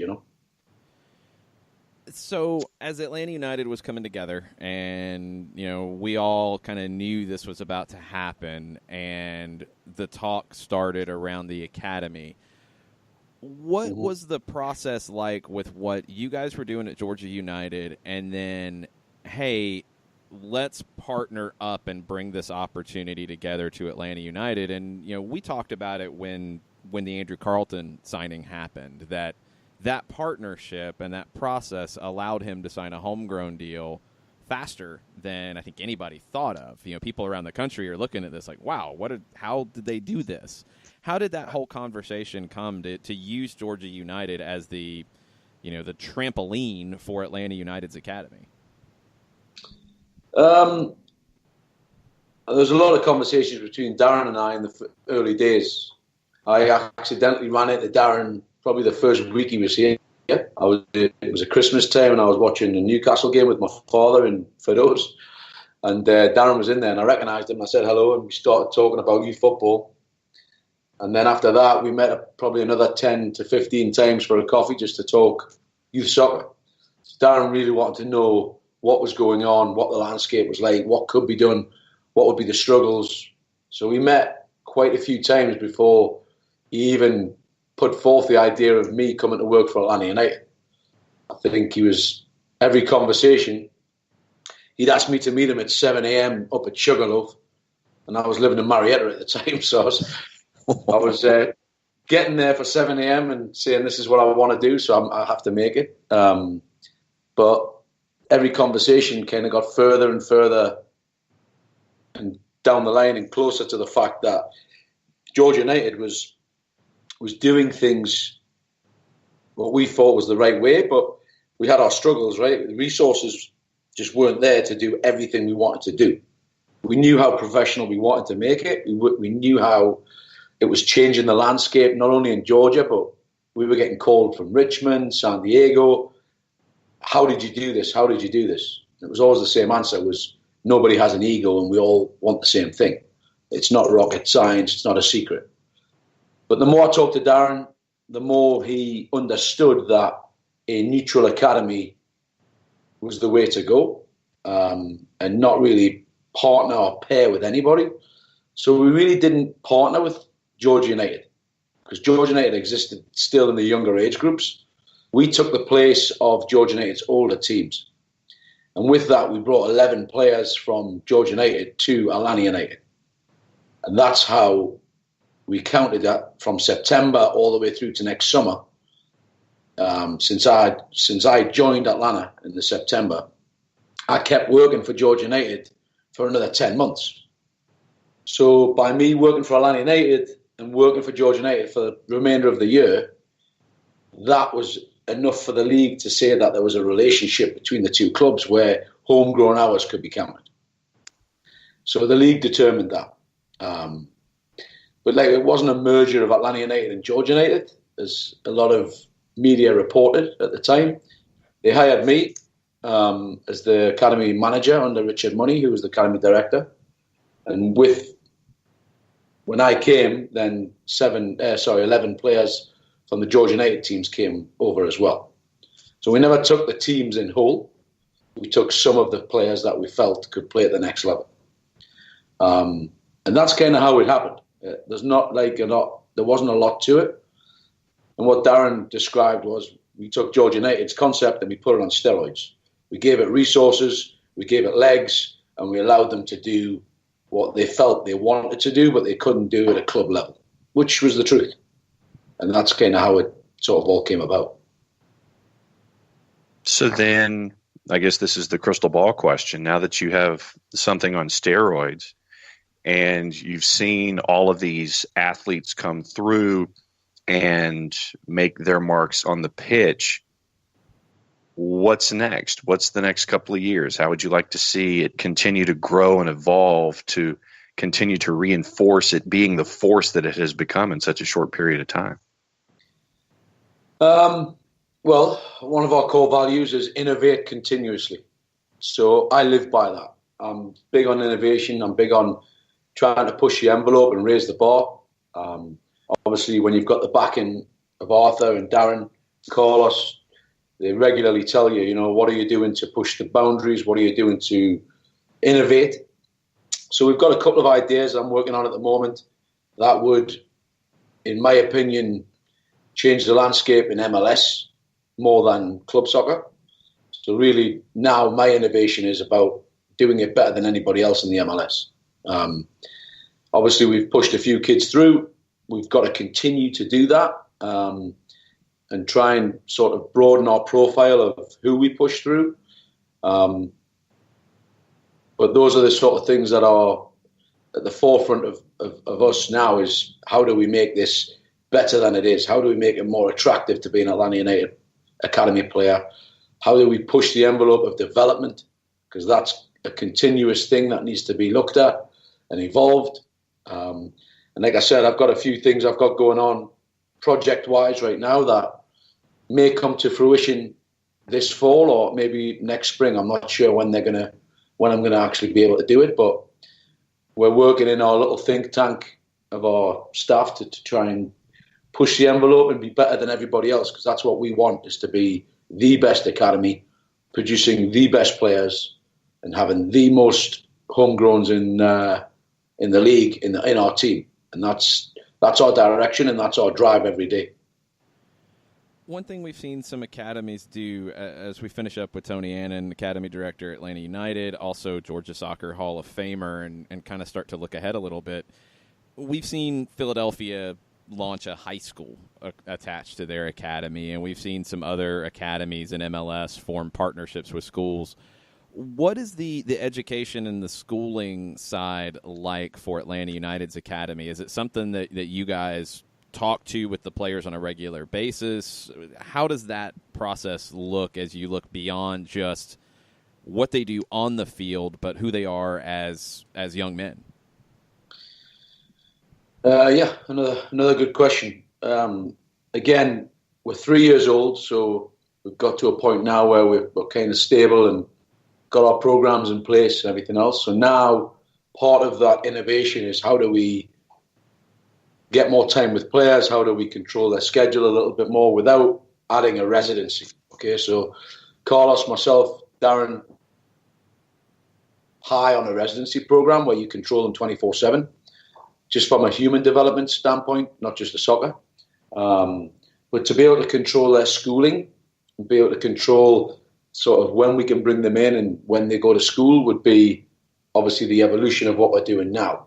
We have school options that we present to kids to try and make it more flexible for them, because the schedule here is pretty rigid and pretty intense, and schooling's difficult. But saying that, school education is still at the forefront of everything we do, because we realize that, we may produce 1 to 2 pros every year or two, but the other 98% of our players need to go to college and need to play in college and try and come through college as a pro, or come out with a job in the working world and make a good life for themselves. So we don't throw education to the side. We stay on top of education. If we get a report kids are not doing well, we'll address it. We'll hold them out. We'll hold them out of training. We've held them out of games until they've got their grades where we think they should be. So we're not saying throw school out the window and just concentrate on being a soccer player. I've just formed a relationship with the university now where we can add a full scholarship to a contract. So now a kid can sign a 2-3 year professional contract at the club, and if it doesn't work out, he's got a 4-year degree in his contract. So those are the sort of things we're trying to do on an education standpoint that would obviously demonstrate that we're not just throwing school out the window and education out the window. It's important to us, and we realise the importance of education, especially myself. I was one of those kids who left school and signed a professional contract at a club and went, right, that's it, I'm done. I don't need anything else. And then 3 years later, you're looking down the trowel of a bricklaying company saying, why didn't I finish my education? So for me, it's imperative that the education piece matches the soccer piece. So we're trying our best to do partnerships, to form partnerships, and some of our kids are in flex schools, which give them the flexibility of training with our first team, training with the reserves, the USL team, and that's important to us as well. So it's a really fine line. It's a big balance, but it's one of our initiatives that we're trying to get right. Yeah, I think it's one of the things that's working so well is the holistic approach. It's not just the ability on the field, but you guys factor in, the workout side, you factor in nutrition, you factor in the education, the discipline, what's next for the players as well. All of that has to go into this. And I think, Tony, the thing that, I've kind of learned from this conversation, and I think the reason why you're a Georgia Soccer Hall of Famer now is that you're able to collaborate. You mentioned that listening is something that you've really improved here lately. These collaborations and being able to focus in that way, I don't think there's a lot of people in American soccer who think that way. And it's a credit to the work that you've done, and it's, I think, a big reason for your success. No, I appreciate that. I mean, like I said, you can't sit still. You can't look back. You've just got to continue to push forward and try and bridge the gap between European soccer and American soccer and South American soccer and European soccer. There's a lot to be learned from all those countries, but we're not doing a bad job ourselves. There's a lot of good people doing a lot of good work. And I've said that over and over in club soccer and in MLS. But obviously, my drive is to be the best and to be known as the best and produce what we think are the best players. So that's non-stop. You cannot sit still. And I'd like to say I'll try and work out anybody that would come along. I'll try and outwork them. But you have to keep pushing, right? Lead by example. That's one of our other ones, and that's what we try to do. We'll get back to the lab and keep trying to innovate and keep trying to outwork everybody. Tony, thanks for the time. We appreciate it. I appreciate it. Thanks, guys. We're going to take a quick break, come back, more Wall Pass Wednesday after this. Today's show is presented by Apollinsky & Associates, personal injury lawyers with over 30 years of experience, supporters of Atlanta United, Faction, and Inter-Atlanta Youth Football Club. If you've been hurt in a wreck, contact Steve today at steve@aa-legal.com or call in 24/7 at 404-377-9191. The initial consultation is free. A ranger station. I'd like to report a bear hug. Okay. I put out my campfire and Smokey Bear hugged me. So you drowned the fire, you stirred it, drowned it again, and felt that it was cold? Uh-huh. Yeah, he's just letting you know you did good. Bear hug from Smokey Bear. Status update. I'm gonna let you go now. There are many ways to start a fire, but one sure way to put it out. Learn how you can do your part at SmokeyBear.com. Sponsored by the U.S. Forest Service Ad Council and your state forester. We know that every driver is different, and a one-size policy does not fit all. That's why Country Financial offers a variety of discounts, so you get the coverage you need and the savings you deserve. From good driver to good student, multi-policy to multi-car, we've got a discount to suit every driver. Call Jason Wright at 678-568-6871 today to see what you could save. On Facebook at Jason Wright Agency or by phone at 678-568-6871. Discounts vary by state. Policies issued by Country Mutual Insurance Company, Country Preferred Insurance Company, or Country Casualty Insurance Company, Bloomington, Illinois.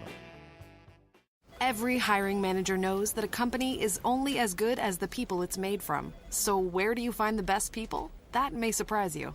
Meet the grads of life. Young adults of unique determination and experience. An ideal fit for your company in an entry-level position, internship, or even mentorship. They might not have every qualification you typically look for, but they're exactly who your company needs. This is talent worth knowing about. Go to gradsoflife.org to learn how to find, cultivate, and train this great pool of untapped talent. Brought to you by the Ad Council and gradsoflife.org.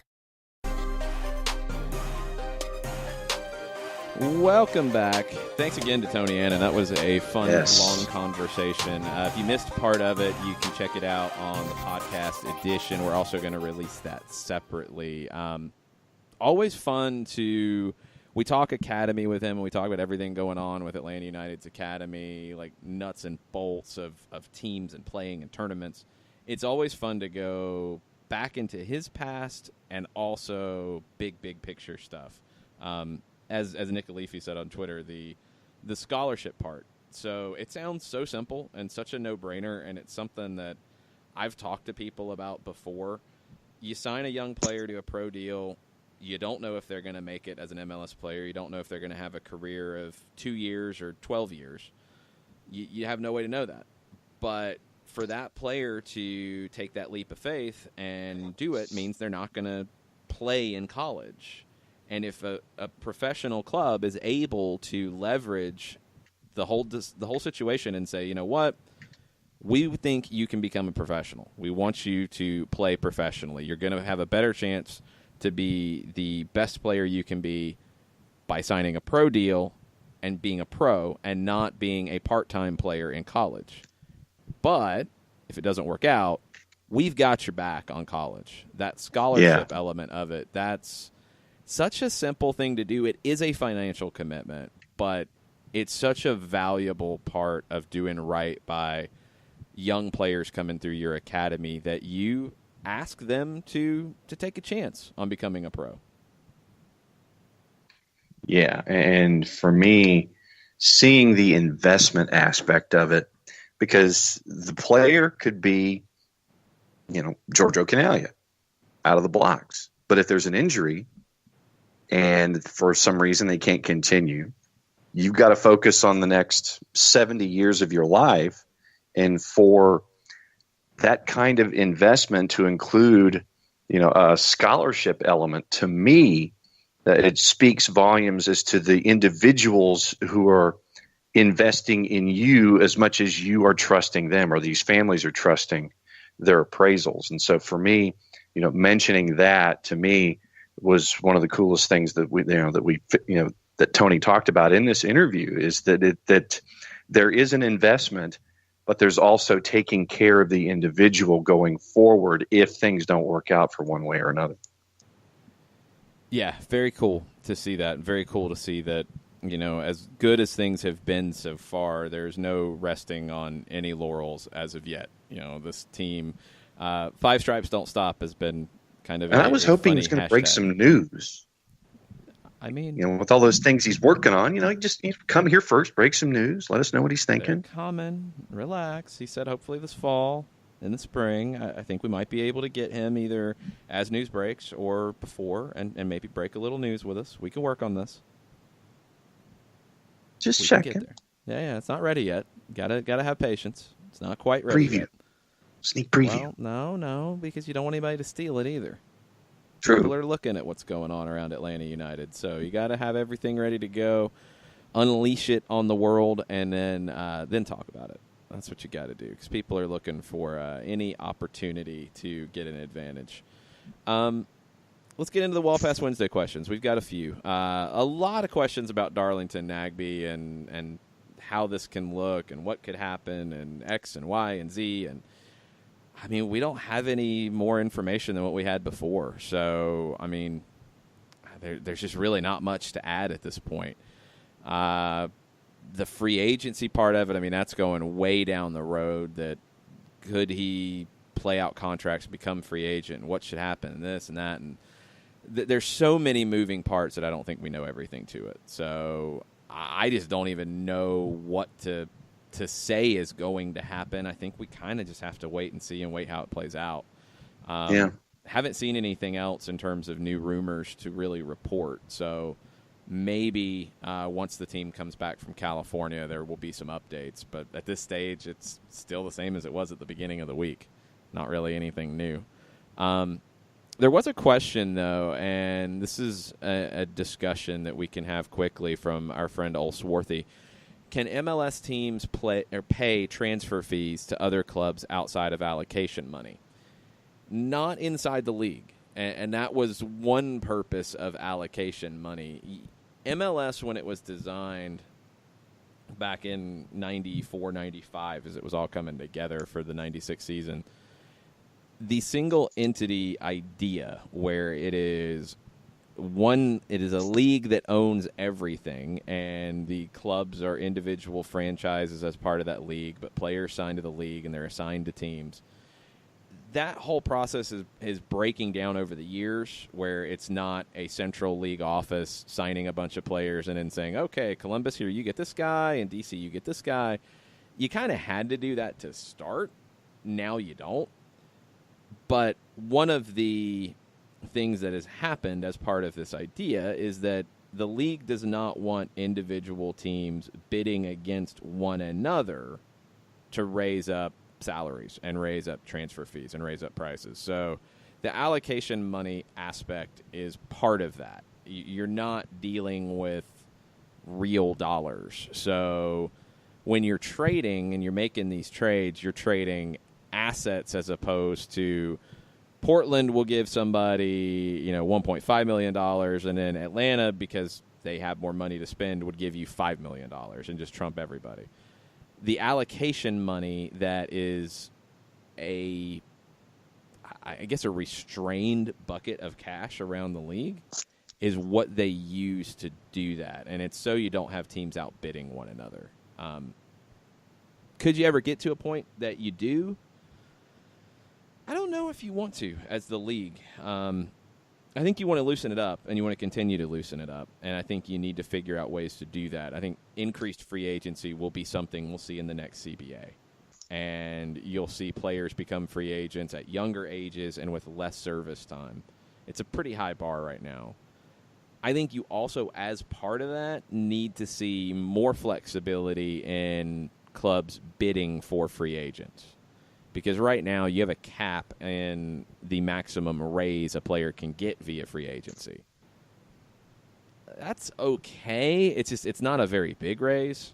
I think there needs to be a little more flexibility there. Because then, you kind of do still get to a situation, John, where if it's Atlanta and it's New England, who both say player X is making $300,000 and we want to give them the maximum raise because we think they're ready for it, and it's Atlanta and New England bidding for it, okay, then what does the player decide on? They're going to decide on playing time. They're going to decide on training facilities. They're going to decide on coaches. I think there needs to be a little more room in the financial side for clubs to offer more money to players if they want. Yes. Maybe it's not the transfer fee thing that Olsworthy's talking about, but clubs can still spend a little bit more in terms of rewarding players via salary and free agency.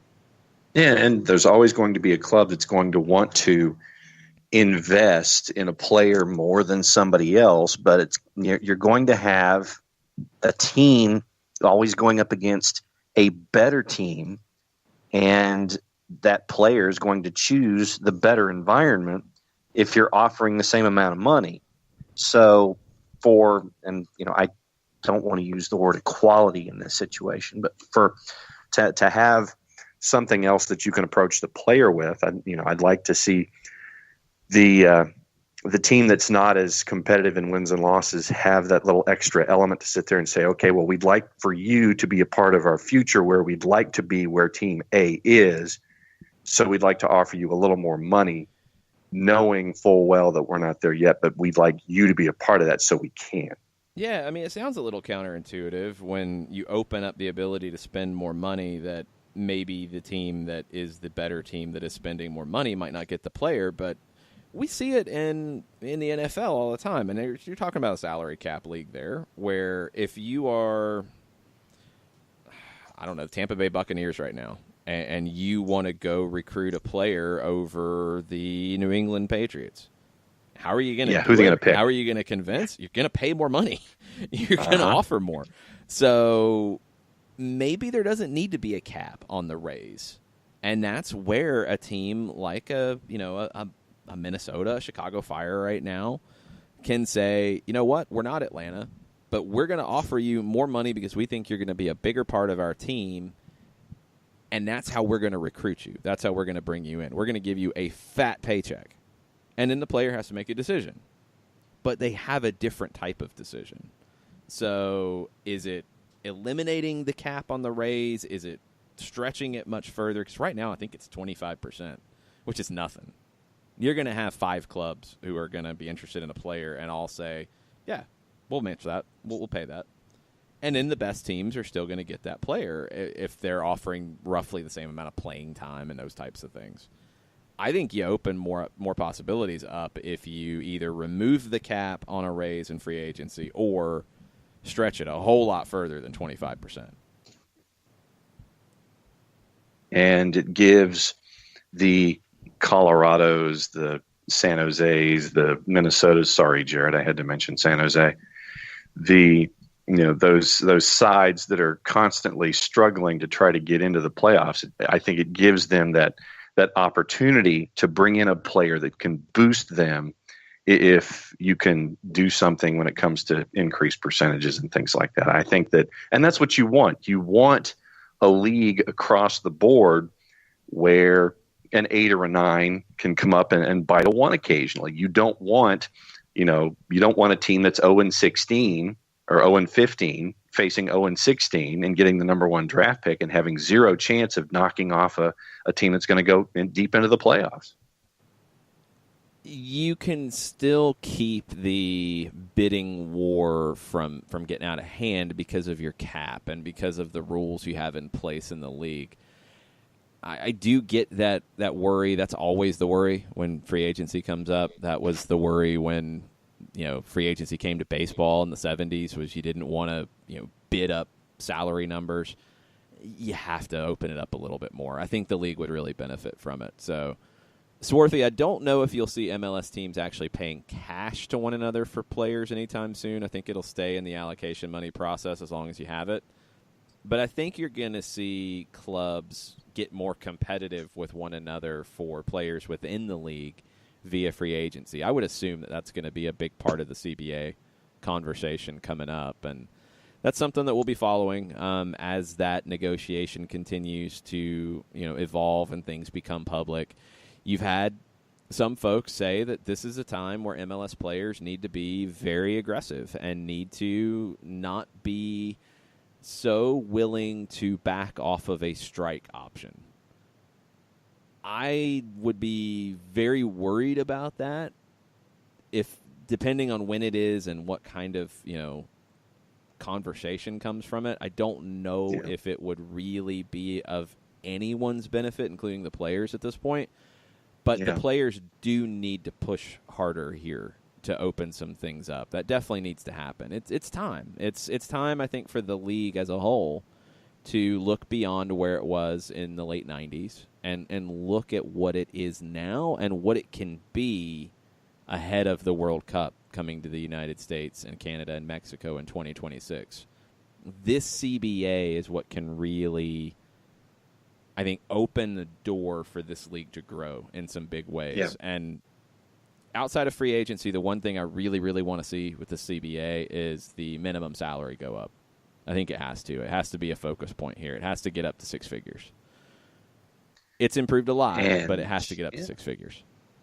Yeah, no doubt. And you have to, if you want to bring and you want to attract and you want to keep and you want to maintain the quality of athlete that you want to have to make sure that your league continues to grow, bottom line is that they have to be compensated properly. And, I mean, for me, I could go into third and fourth dimension things about care of athletes after retirement, insurance, and those kind of things. But I'll start with just the compensation package and sit there and say that, yes, they need to be taken care of when it comes to getting a paycheck every 2 weeks or a direct deposit. Yeah, I mean, those are challenges that leagues have been around for 100 years are struggling with. So it's something that MLS will definitely struggle with. But just to show you the growth in the league in the last 7 years, in 2011, you had 15 players earn over $500,000. 15. 1-5. In 2018, 7 years later, you had 143 players earn over $500,000 a year. That's unbelievable, dramatic growth. And the league structure and the rules around it have to represent that.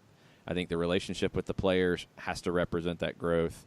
The structure of how players move within the league, how players are added to the league, all that has to reflect that kind of growth, because that is unbelievably significant to show how different this league is in just 7 years. You go forward another 7 years, you're talking about a World Cup.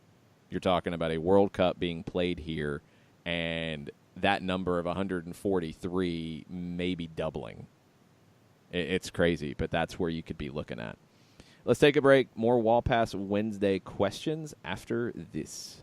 As a business owner, you know that every year brings new challenges and opportunities. The success of your business demands expertise and focus. And Country Financial can help you keep that focus by helping ensure you have the right insurance protection in place to meet your goals. Jason Wright can help you create a customized insurance plan that has coverages designed just for your business. Give Jason a call at 678-568-6871 or reach him on Facebook at Jason Wright Agency. Coverages vary by state. Policies issued by Country Mutual Insurance Company, Bloomington, Illinois.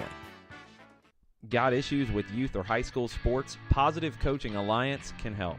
PCA is a national nonprofit working to transform youth and high school sports so that every child has a positive character-building youth sports experience. PCA provides live and online workshops to train double-goal coaches whose first goal is winning and whose second, more important goal is teaching life lessons through sports. PCA also has workshops for parents and high school student athletes. For more information, please visit positivecoach.org. If you've been hurt in a car wreck, contact my friend Steve Apolinski of Apolinski and Associates. He's been representing individuals for over 30 years throughout Georgia and Alabama. Email him at steve@aa-legal.com or call him 24/7 at 404-377-9191. The initial consultation is free.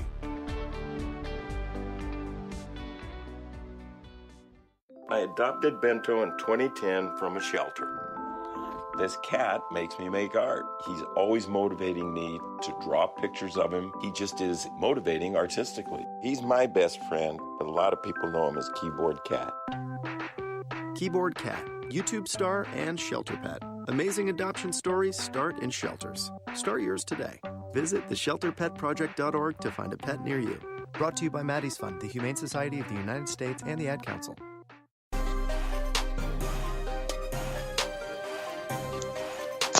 Well past Wednesday here on SDH. We'll have a little bit of stoppage time. We had Tony Annan on at the top of the hour, and we're going to talk to Tony as long as we get a chance to talk to Tony. So we went a little long, so we'll go into a little bit of stoppage time as well with more of your questions. But a couple of responses to the league growth topic that we were just on. Tafka breaks it down, and I couldn't remember off the top of my head the percentages. I knew 25% was one of the maximum raises players could get. That's only for salaries under $100,000. If your salary currently is between $100,000 and $200,000, you can receive a 20% raise in free agency. If you're making more than $200,000, you can only receive a 15% raise. That's just too small. It's just, Come on, it's too small, and it does.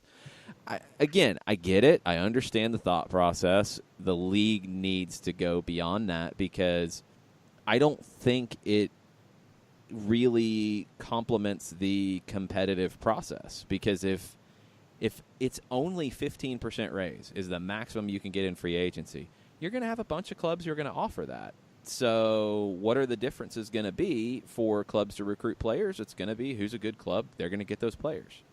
The top clubs are going to continue to get the players in free agency if they want them. That's not, I think, the idea that you want from free agency. You'd like to give teams more opportunities to sign players, and if you are a lesser team on the way up, you're trying to hit that come up, how are you going to do it? Spend some cash. And if you can't spend the cash to recruit the players, you're not getting the players. So, Drew Gano with a point to it as well. Changes to free agency, like allowing higher salaries, will bring better athletes into the game and raise the American soccer player level. This topic comes up a lot about getting better athletes into the game. I don't know if it needs to be the focus. I agree. I think in general, I agree with where Drew's at. If there's higher salaries, if players are making more money in soccer and it's talked about that they're making more money, you're going to see more kids at young ages choose to play soccer because it's looked at as a career, not an after-school activity. A few years ago, I was like not that long ago, that's how your average kid who didn't grow up in a soccer family thought about it, because what's talked about on SportsCenter, what's talked about in the papers, what's talked about on the FS1 shows, it's this guy's going to be a free agent. He's going to make millions and millions of dollars. Okay, I want to go be a free agent in that sport too and make millions and millions of dollars. You didn't talk about soccer salaries. Now you're starting to, but John, I mean, it's not all about the money, but it's kind of about the money. It's a lot about the money. Yeah. David Beckham's salary numbers were a big part. I remember talking to a kid at Kip South Fulton where I was coaching the middle school team. And in that middle school team of 22 players, I had one who had ever played soccer before. And I loved it. It was a blast. A lot of kids who played on the basketball team, played on the flag football team at Kip. Soccer was the spring sport, and they were willing to give it a shot. And I will always remember a conversation with one of the kids who was a great athlete, didn't really care about playing soccer, just wasn't really engaged. And this was when Beckham was signing with the Galaxy. And the conversation, because remember, he was finishing out the year with Real Madrid. Right. A lot of the conversation that spring when we were having our team was, one, is he going to make the team better because the Galaxy weren't all that great at the time? And two, how much money he's making. And those numbers were inflated because they included potential endorsement deals and all that, but it was he's going to make $250 million in the United States, and that's all they were talking about at SportsCenter. This kid, and not from like a greedy, it wasn't from a negative perspective, it was that got his interest, and he was like, then from there, I remember conversations with him after practice when I could barely get him to talk anything about soccer. The conversation was, Coach, I stayed up last night and I watched the Galaxy and Dallas game, and is Beckham going to make the Galaxy better? How do they get better with him? What does he do to make them better? The money part of it does attract attention. And I don't think it's necessarily in that better athletes into the game conversation where Drew's taking it, although I get that. I think there's a limited part of the athlete base that you want to get involved in soccer and play from a young age instead of another sport. And that's probably a whole other podcast for another time. But if you could give me the point guards, if you could give me Trae Young playing soccer from a young age, Trae Young would be pulling some of the moves that we're seeing Pity Martinez pull.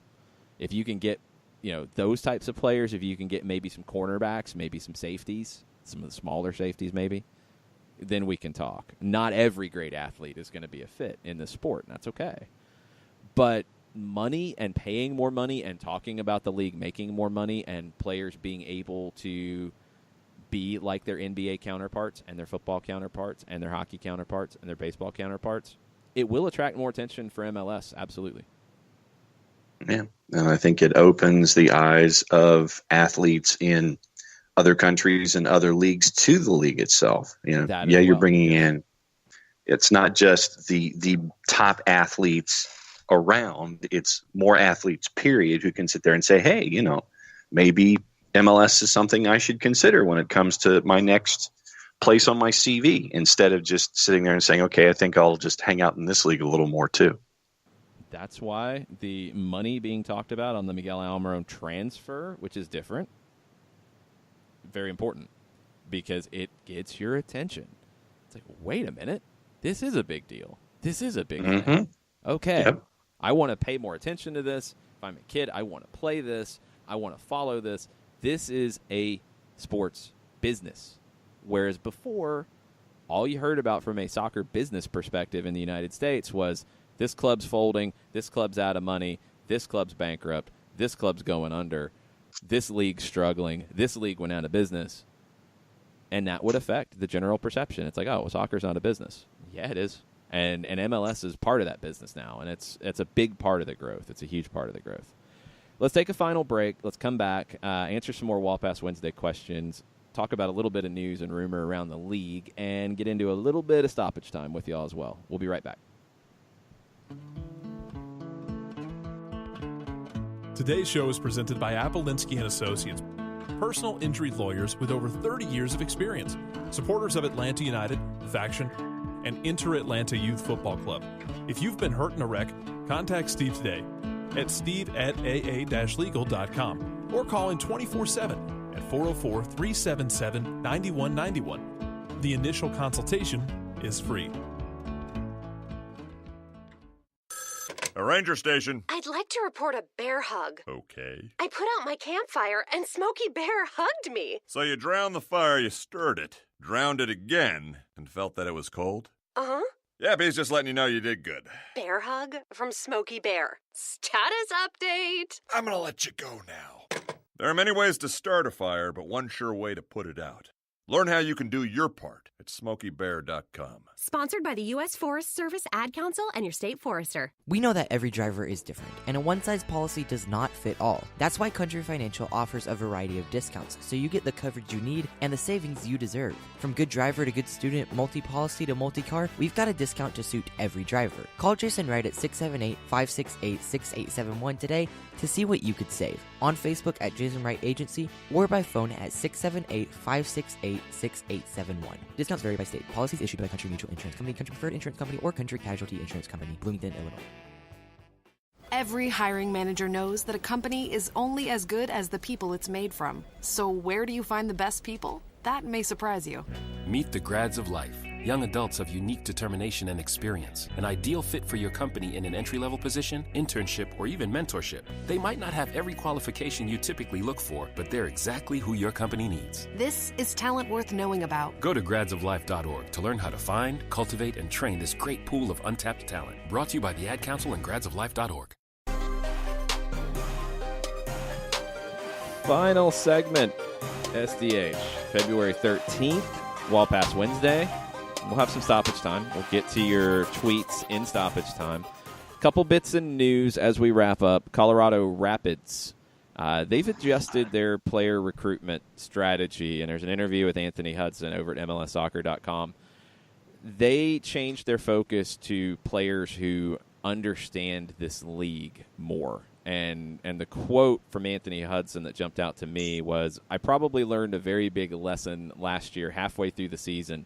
There's a real high risk with players who aren't going to adjust or take a long time to adjust. Really knowing the character of players, knowing if they can really deal with MLS and the travel, I just felt throughout the season some of the MLS experienced players dealt with those situations better. I felt we needed to bring in more players that know the league, know how to win in the league, know what it's like to go to Toronto needing to get a result after 2 or 3 days of flying somewhere else. That was definitely the focus for this year. And it shows. I think the Rapids have a squad that will be able to compete more. Flip side is New York City. They're making some changes in how they're recruiting players, and they're looking at things differently. Claudio Reyna told ESPN FC's Jeff Carlisle, we made a strategic decision early on to bring in players that were recognizable and were known in world football. But now I think we're in a different stage as a club. We've matured, and our fans are aware that more than anything, they want to see a good team that gives 100% for the club and for the jersey. That's what excites me. That's kind of been our focus, and that's where we are today with this team. Not necessarily saying they're not going to spend any money, but definitely not feeling like they have to get recognizable players. Another quote that was interesting, he talked about Jonathan Lewis, and Jonathan Lewis has been a big topic of discussion after his time with the national team. He said, I think Lewis has gone from someone who perhaps didn't take responsibility in terms of why he didn't play to holding himself accountable now and demanding more from himself, not only in games but in training day in and day out. It's part of being a young player and growing up, and you could see that growth. I'm excited. I think he's come in after the Costa Rica game in the January camp looking really sharp. You know, I mean, John, we hear that from athletes and coaches and GMs in all sports. You have a young player who doesn't necessarily know what it means to be a professional. And right. I don't think Reyna's throwing Lewis under the bus here in any way. I think he's just saying, look, he didn't necessarily understand why he wasn't getting time last year because of, you know, he was talented, but he wasn't playing. He didn't really know why. And now he's taking more responsibility and pushing himself more to get that time. Yeah, and so I am looking at Jonathan Lewis, and I want to see how his game evolves this year. And I'm looking at NYCFC and sitting there saying, okay, you want to go young. I know you're not completely and totally torching the idea of bringing in high-priced talent, but I still want to know who's going to score goals for you. I want to know how you're going to try to balance the young guys with those experienced folks who know what it means to be in MLS and or multiple professional leagues. I think that it might be a little rocky off the jump for NYCFC. And how does the team respond if they kind of throw a clunker out of the blocks? And do you get a knee-jerk reaction where they have to sit there and think that they've got to bring folks in and do things completely different, or do they stay the course and just try to figure out, all right, let's just get through this piece of the action and then things will improve because everyone will be comfortable with one another? I think I have more questions than answers still with NYCFC. Couple rumors to keep an eye on. Orlando linked to a Belgian center back, Bruno Godot, 26 years old, having a good season currently after some injury problems previously in his career. He's got a link to Sasha Kleshin. They spent time together at Anderlecht. Orlando doesn't have a lot of depth at center back, so they need to add another center back, whether it's Godot or somebody else. Lamine Sané, Shane O'Neill, Alex DeJohn are your three center backs on the roster right now. Carlos Asquez maybe plays some center back, although you'd probably rather have him in the midfield next to Ori Rossell. Joao Moutinho could play some center back. You're probably looking at him as more of a left back, and I think you should be looking at him as a midfielder based off his skill set. So you need another one. Godot would make some sense, and we'll see if he comes over. Vancouver's linked to Freddie Montero. Remember him? Forward, played for Vancouver, played for Seattle. He's at Sporting Lisbon. They are reluctant to transfer him right now because it will leave them with one less option up front. But Abola reports that the Whitecaps are still trying to get the deal done.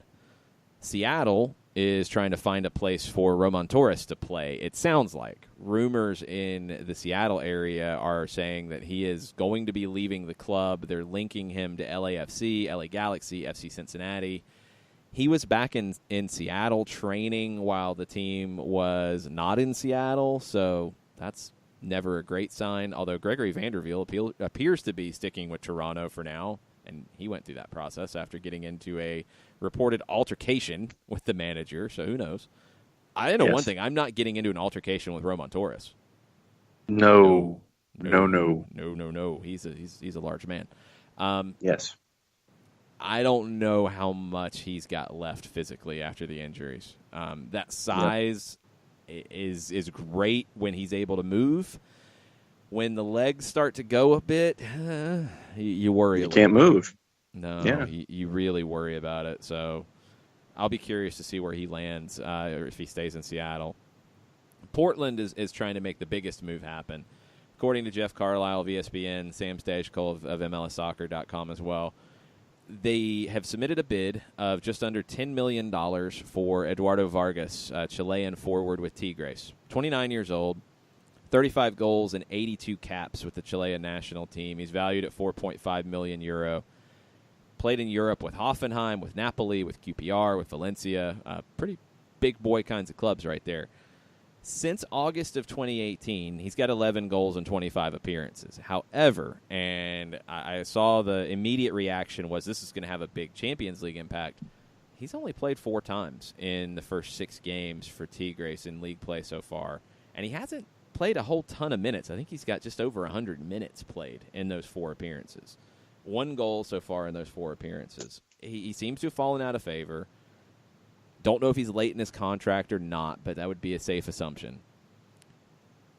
These rumors probably didn't happen yesterday. You're probably going through these conversations for a little while, so Tigres might have been looking at, all right, what's life after Vargas anyway, so that's why he's not playing a ton. I don't know how much of an impact it would have on their Champions League campaign or their current season, considering he's not a regular at the moment for them. It'd have a huge impact on Tigres, or on Portland right now. It'd have a huge impact on Portland, and we know that. It's funny to read some of the conversations in Portland Timbers social media. No, this is not about fans right now. This is about how they look at their team. The whole conversation about, like, well, it doesn't matter what they pay, or why are we worried about what they pay, and then the conversation chiming back about, well, you don't want to become a club that's known for overpaying in transfers. You got to get deals done. And I don't know why Portland is worried about earning a reputation for overpaying in transfers. Right now, they don't have a reputation for really paying in transfers. You got to start somewhere. And again, it goes back to what we were talking about in salaries. If you're a club on the way up, if you're trying to get to that level, and Portland is a club that's won an MLS Cup. In the last MLS Cup final, they're, you would think, trying to get to another level, a CONCACAF team, a team playing in Champions League on the regular, that type of stuff. You're going to have to spend to get there. And maybe you have to spend a little bit more in the early going. You have to convince a player like Eduardo Vargas, who is in a great situation at Tigres in terms of the stature of the club. But this is a guy who's played with heavyweights in Europe. You're trying to bring him to Portland. You have to convince him of that. Portland is not Los Angeles. It's not Miami. It's not New York. It's not Atlanta right now in the league. You might have to spend a little more money to get the deal done. That's part of doing business. It's just how things run these days. You know, it's all about supply and demand at the end of the day. And how badly do you want a particular individual? How badly do you need this piece?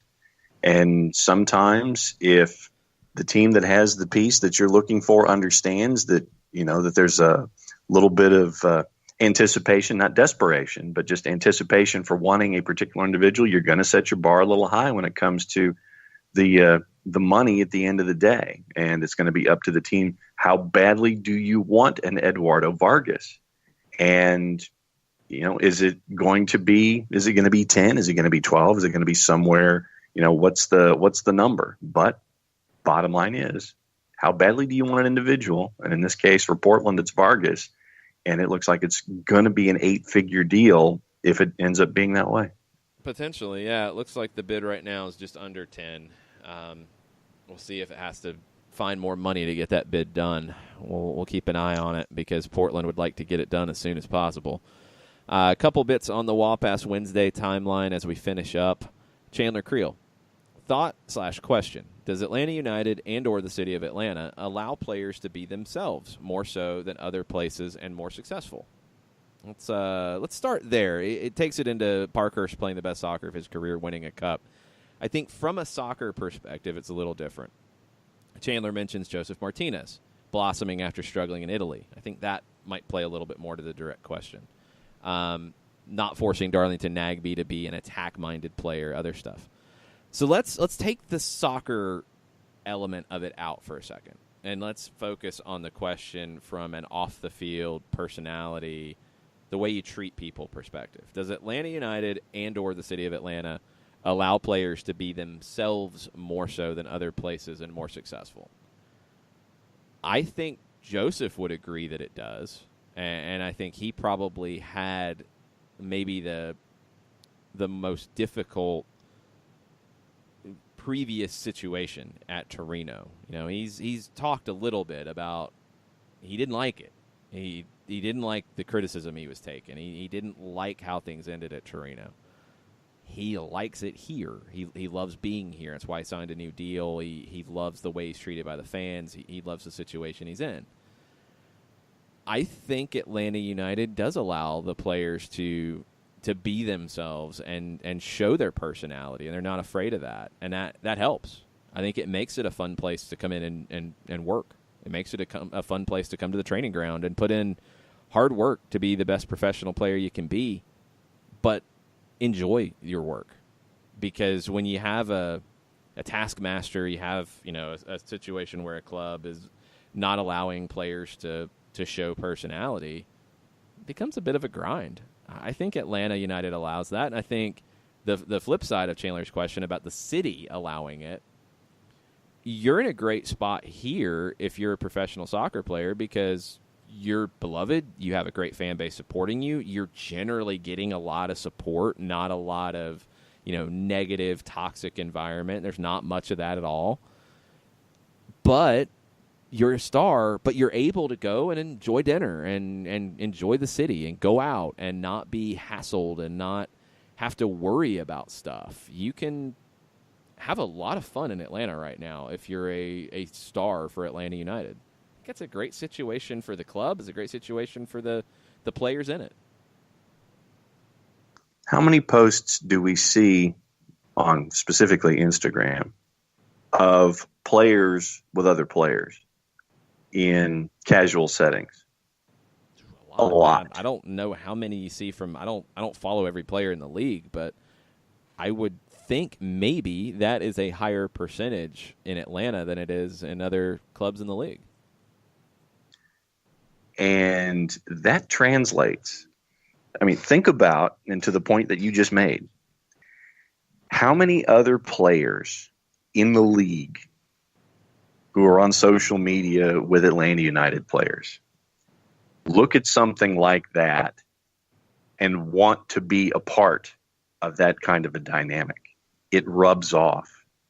When you get to show your environment and how much of a oneness it is, there are players in environments that aren't like that are attracted to want to be a part of the party. You want to be one of the cool kids. And to have this and to show it, it rubs off. And there's a camaraderie that you see consistently. And I like that Atlanta United lets the players be as expressive as they are, whether it's a dinner photo, whether it's a gaming photo, whether it's, even though we haven't seen it, Brandon Vasquez losing at video games. Those kinds of things show that, A, they love where they are, they love their job, they love their teammates, and they love their place right now.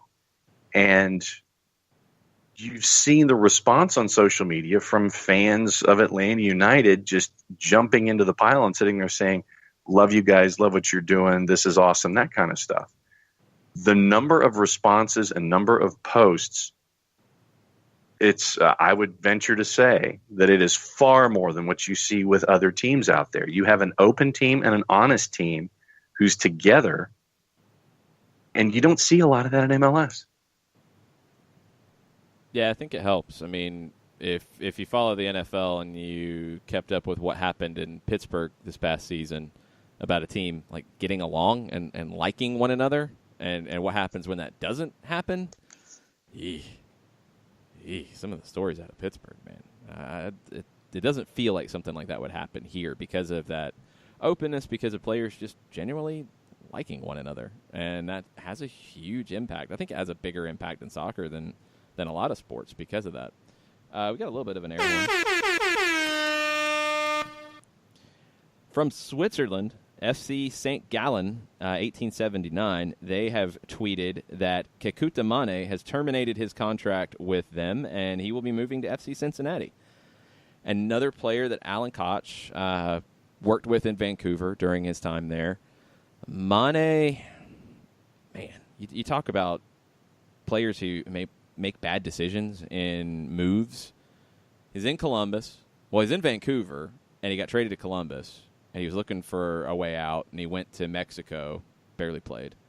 Went to Switzerland, played a little tiny bit more, but barely played.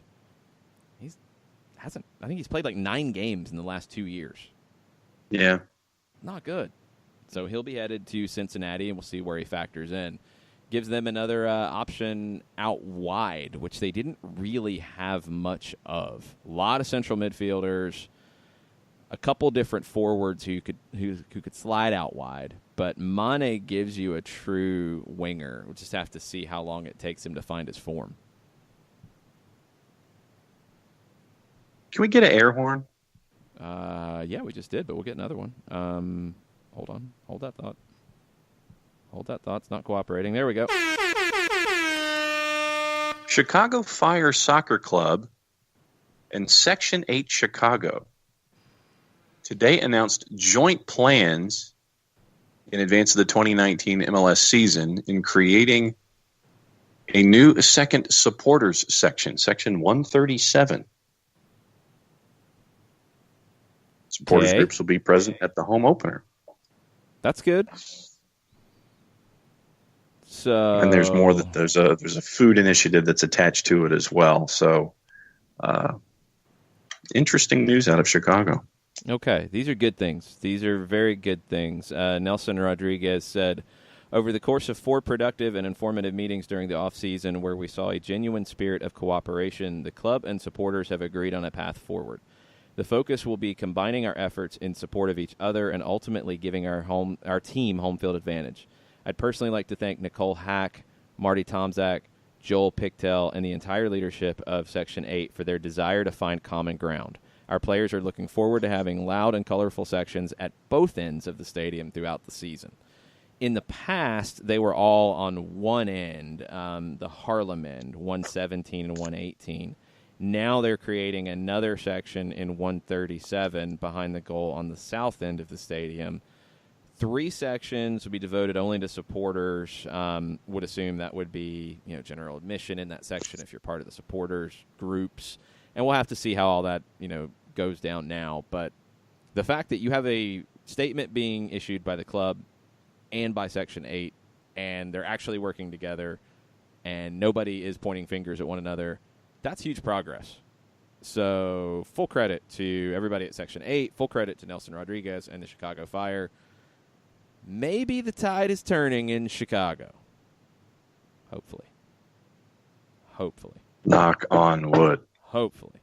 But this is good. This is a really good thing. So good work. Good work, folks. Couple more things on the Wall Pass Wednesday timeline. Andrew Baker suggests that yesterday's episode of Soccer Down Here should be called Heels Down Here. And Steve the Pirate thinks that we broke the world record for use of the word heel in a 2-hour window. Steve, you need to listen to some wrestling podcasts. No, we did not come close. No. Go listen to some wrestling podcasts where that's all they talk about.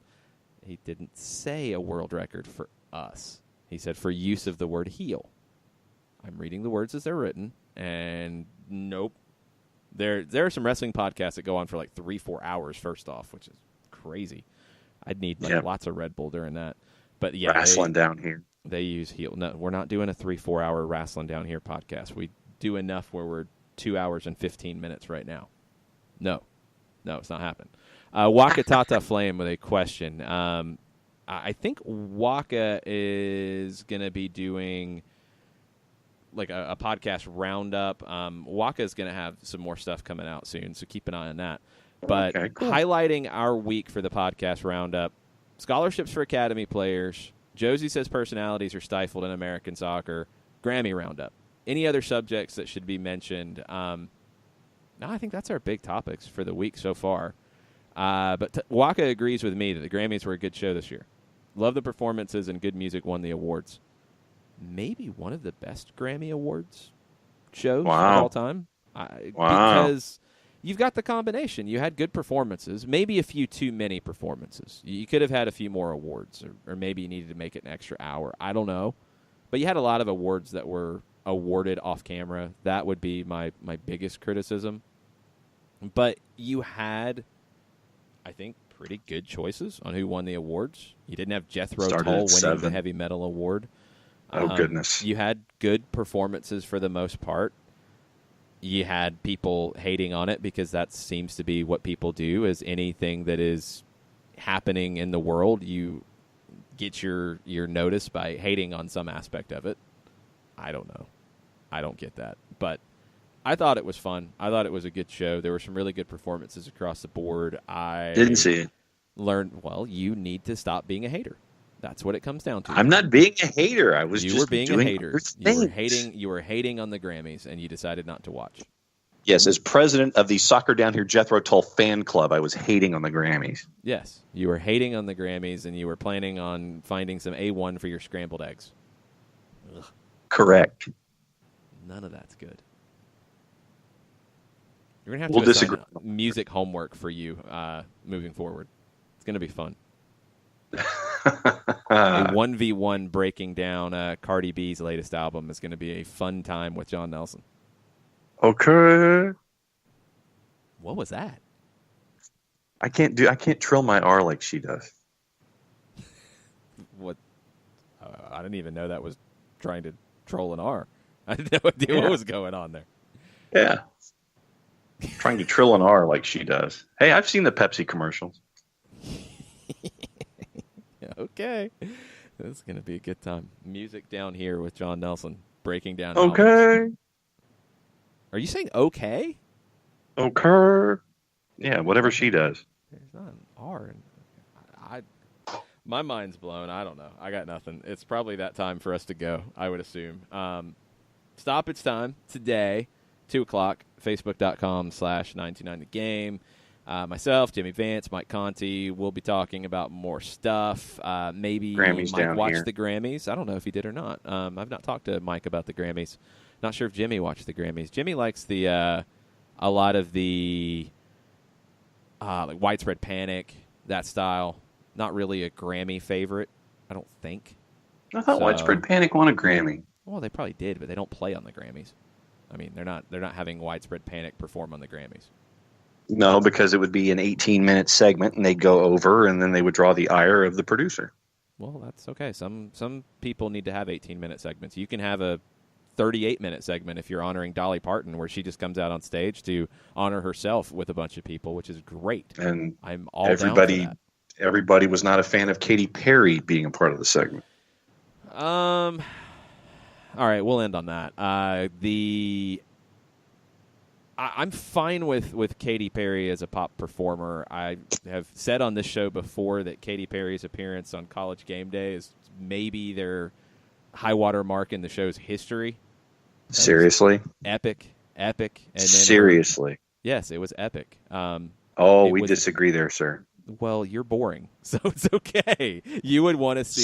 So when I think that when Lee Corso is stuck in a thought and trying to figure out what helmet he's going to put on, and then throws his pencil at the camera, drops an F-bomb, that's not the best part of College Game Day ever? Or when they took over Fargo, North Dakota? No, Lee Corso dropping an F-bomb's pretty good. I'm with you on that part. Lee Corso putting mascot heads on is a little old. I'm kind of over that. When they took over Fargo, North Dakota, for me, it was tremendous. Well, where would you rather hang out if you're Katy Perry? Fargo, North Dakota, or Ole Miss?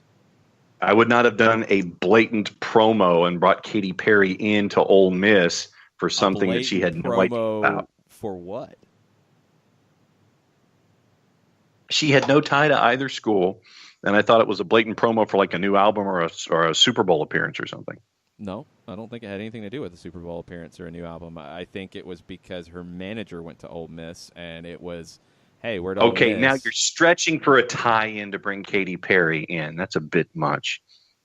Was it not fun? I thought it was off the walls crazy. I didn't think it was fun. Off the walls crazy can be fun. In this case, I disagree. I didn't think it was. I thought it was fun. I thought she was pretty well prepped. It was fun. Anyway, okay, Katy Perry on College Game Day went far longer than I expected. Katy Perry on the Grammys this year, I felt like she was trying too hard.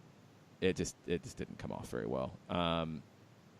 That's a tough. I think Katy Perry's a good singer, but in the segment with Casey Musgraves, I don't know if she can sing Casey Musgraves, and I think she tried to find a way to maybe outperform and like just do something to get people's attention. It just felt like it was trying too hard. It's the toast sequence in Bridesmaids between Kristen Wiig and Rose Byrne. Kind of. I mean, you're trying to do it from a vocal singing perspective. It just felt forced. I think she's a better singer than that, and it felt weird. But that happens sometimes when you get these performances where you're either like it's a jam or you've got like a bunch of people in a segment, and it turns into a little bit of one-upsmanship. And sometimes you get some people who really are not capable of the one-upsmanship in that spot, and they're pushed into a spot where they don't look good. I thought that was Katy Perry in this. But then you get the Rock and Roll Hall of Fame segment with While My Guitar Gently Weeps, with Prince doing the solo at the end and everybody having fun. John, if you are comparing Katy Perry's ability to sing Dolly Parton with Prince's ability to play a guitar, I'm about to get angry. Everybody knows. Under no circumstance. Prince I'm just saying. I was just talking about playing well with others. That's the only point I was making there. But no, the point about Katy Perry in that segment was she was trying really hard to show that she belonged in it, and it didn't come off. Prince doesn't have to try very hard to show that he belongs with a guitar in his hands. And I think some people were surprised because they didn't think of him that way, and that's their fault, because that's one of the greatest performances of all time. Flat out, period. and he made a guitar disappear, and I don't know how he did it never came back down. He's a it's magician. still I still have yet to see it come back down. And yes, it was a lot of fun. So the Grammys were a lot of fun. I enjoyed it. I was very happy because most musical award shows have been blah lately, and this one was not. It was fun. Janelle Monáe was awesome, as she always is. And I really, maybe my biggest surprise was the Shawn Mendes, Miley Cyrus duet on a song that's a good pop song, Mendez's song. It's a good pop song. It's not like something I was like, yes, this is going to be a great performance. But they were good. They were awesome. Miley's kind of killing it these days. Miley is killing it on all kinds of things these days. If you have not seen her sing Say Hello to Heaven with Temple of the Dog at the Chris Cornell tribute show from a few weeks ago, yeah, it sounds crazy. Go check it out. It's awesome. Highly recommended.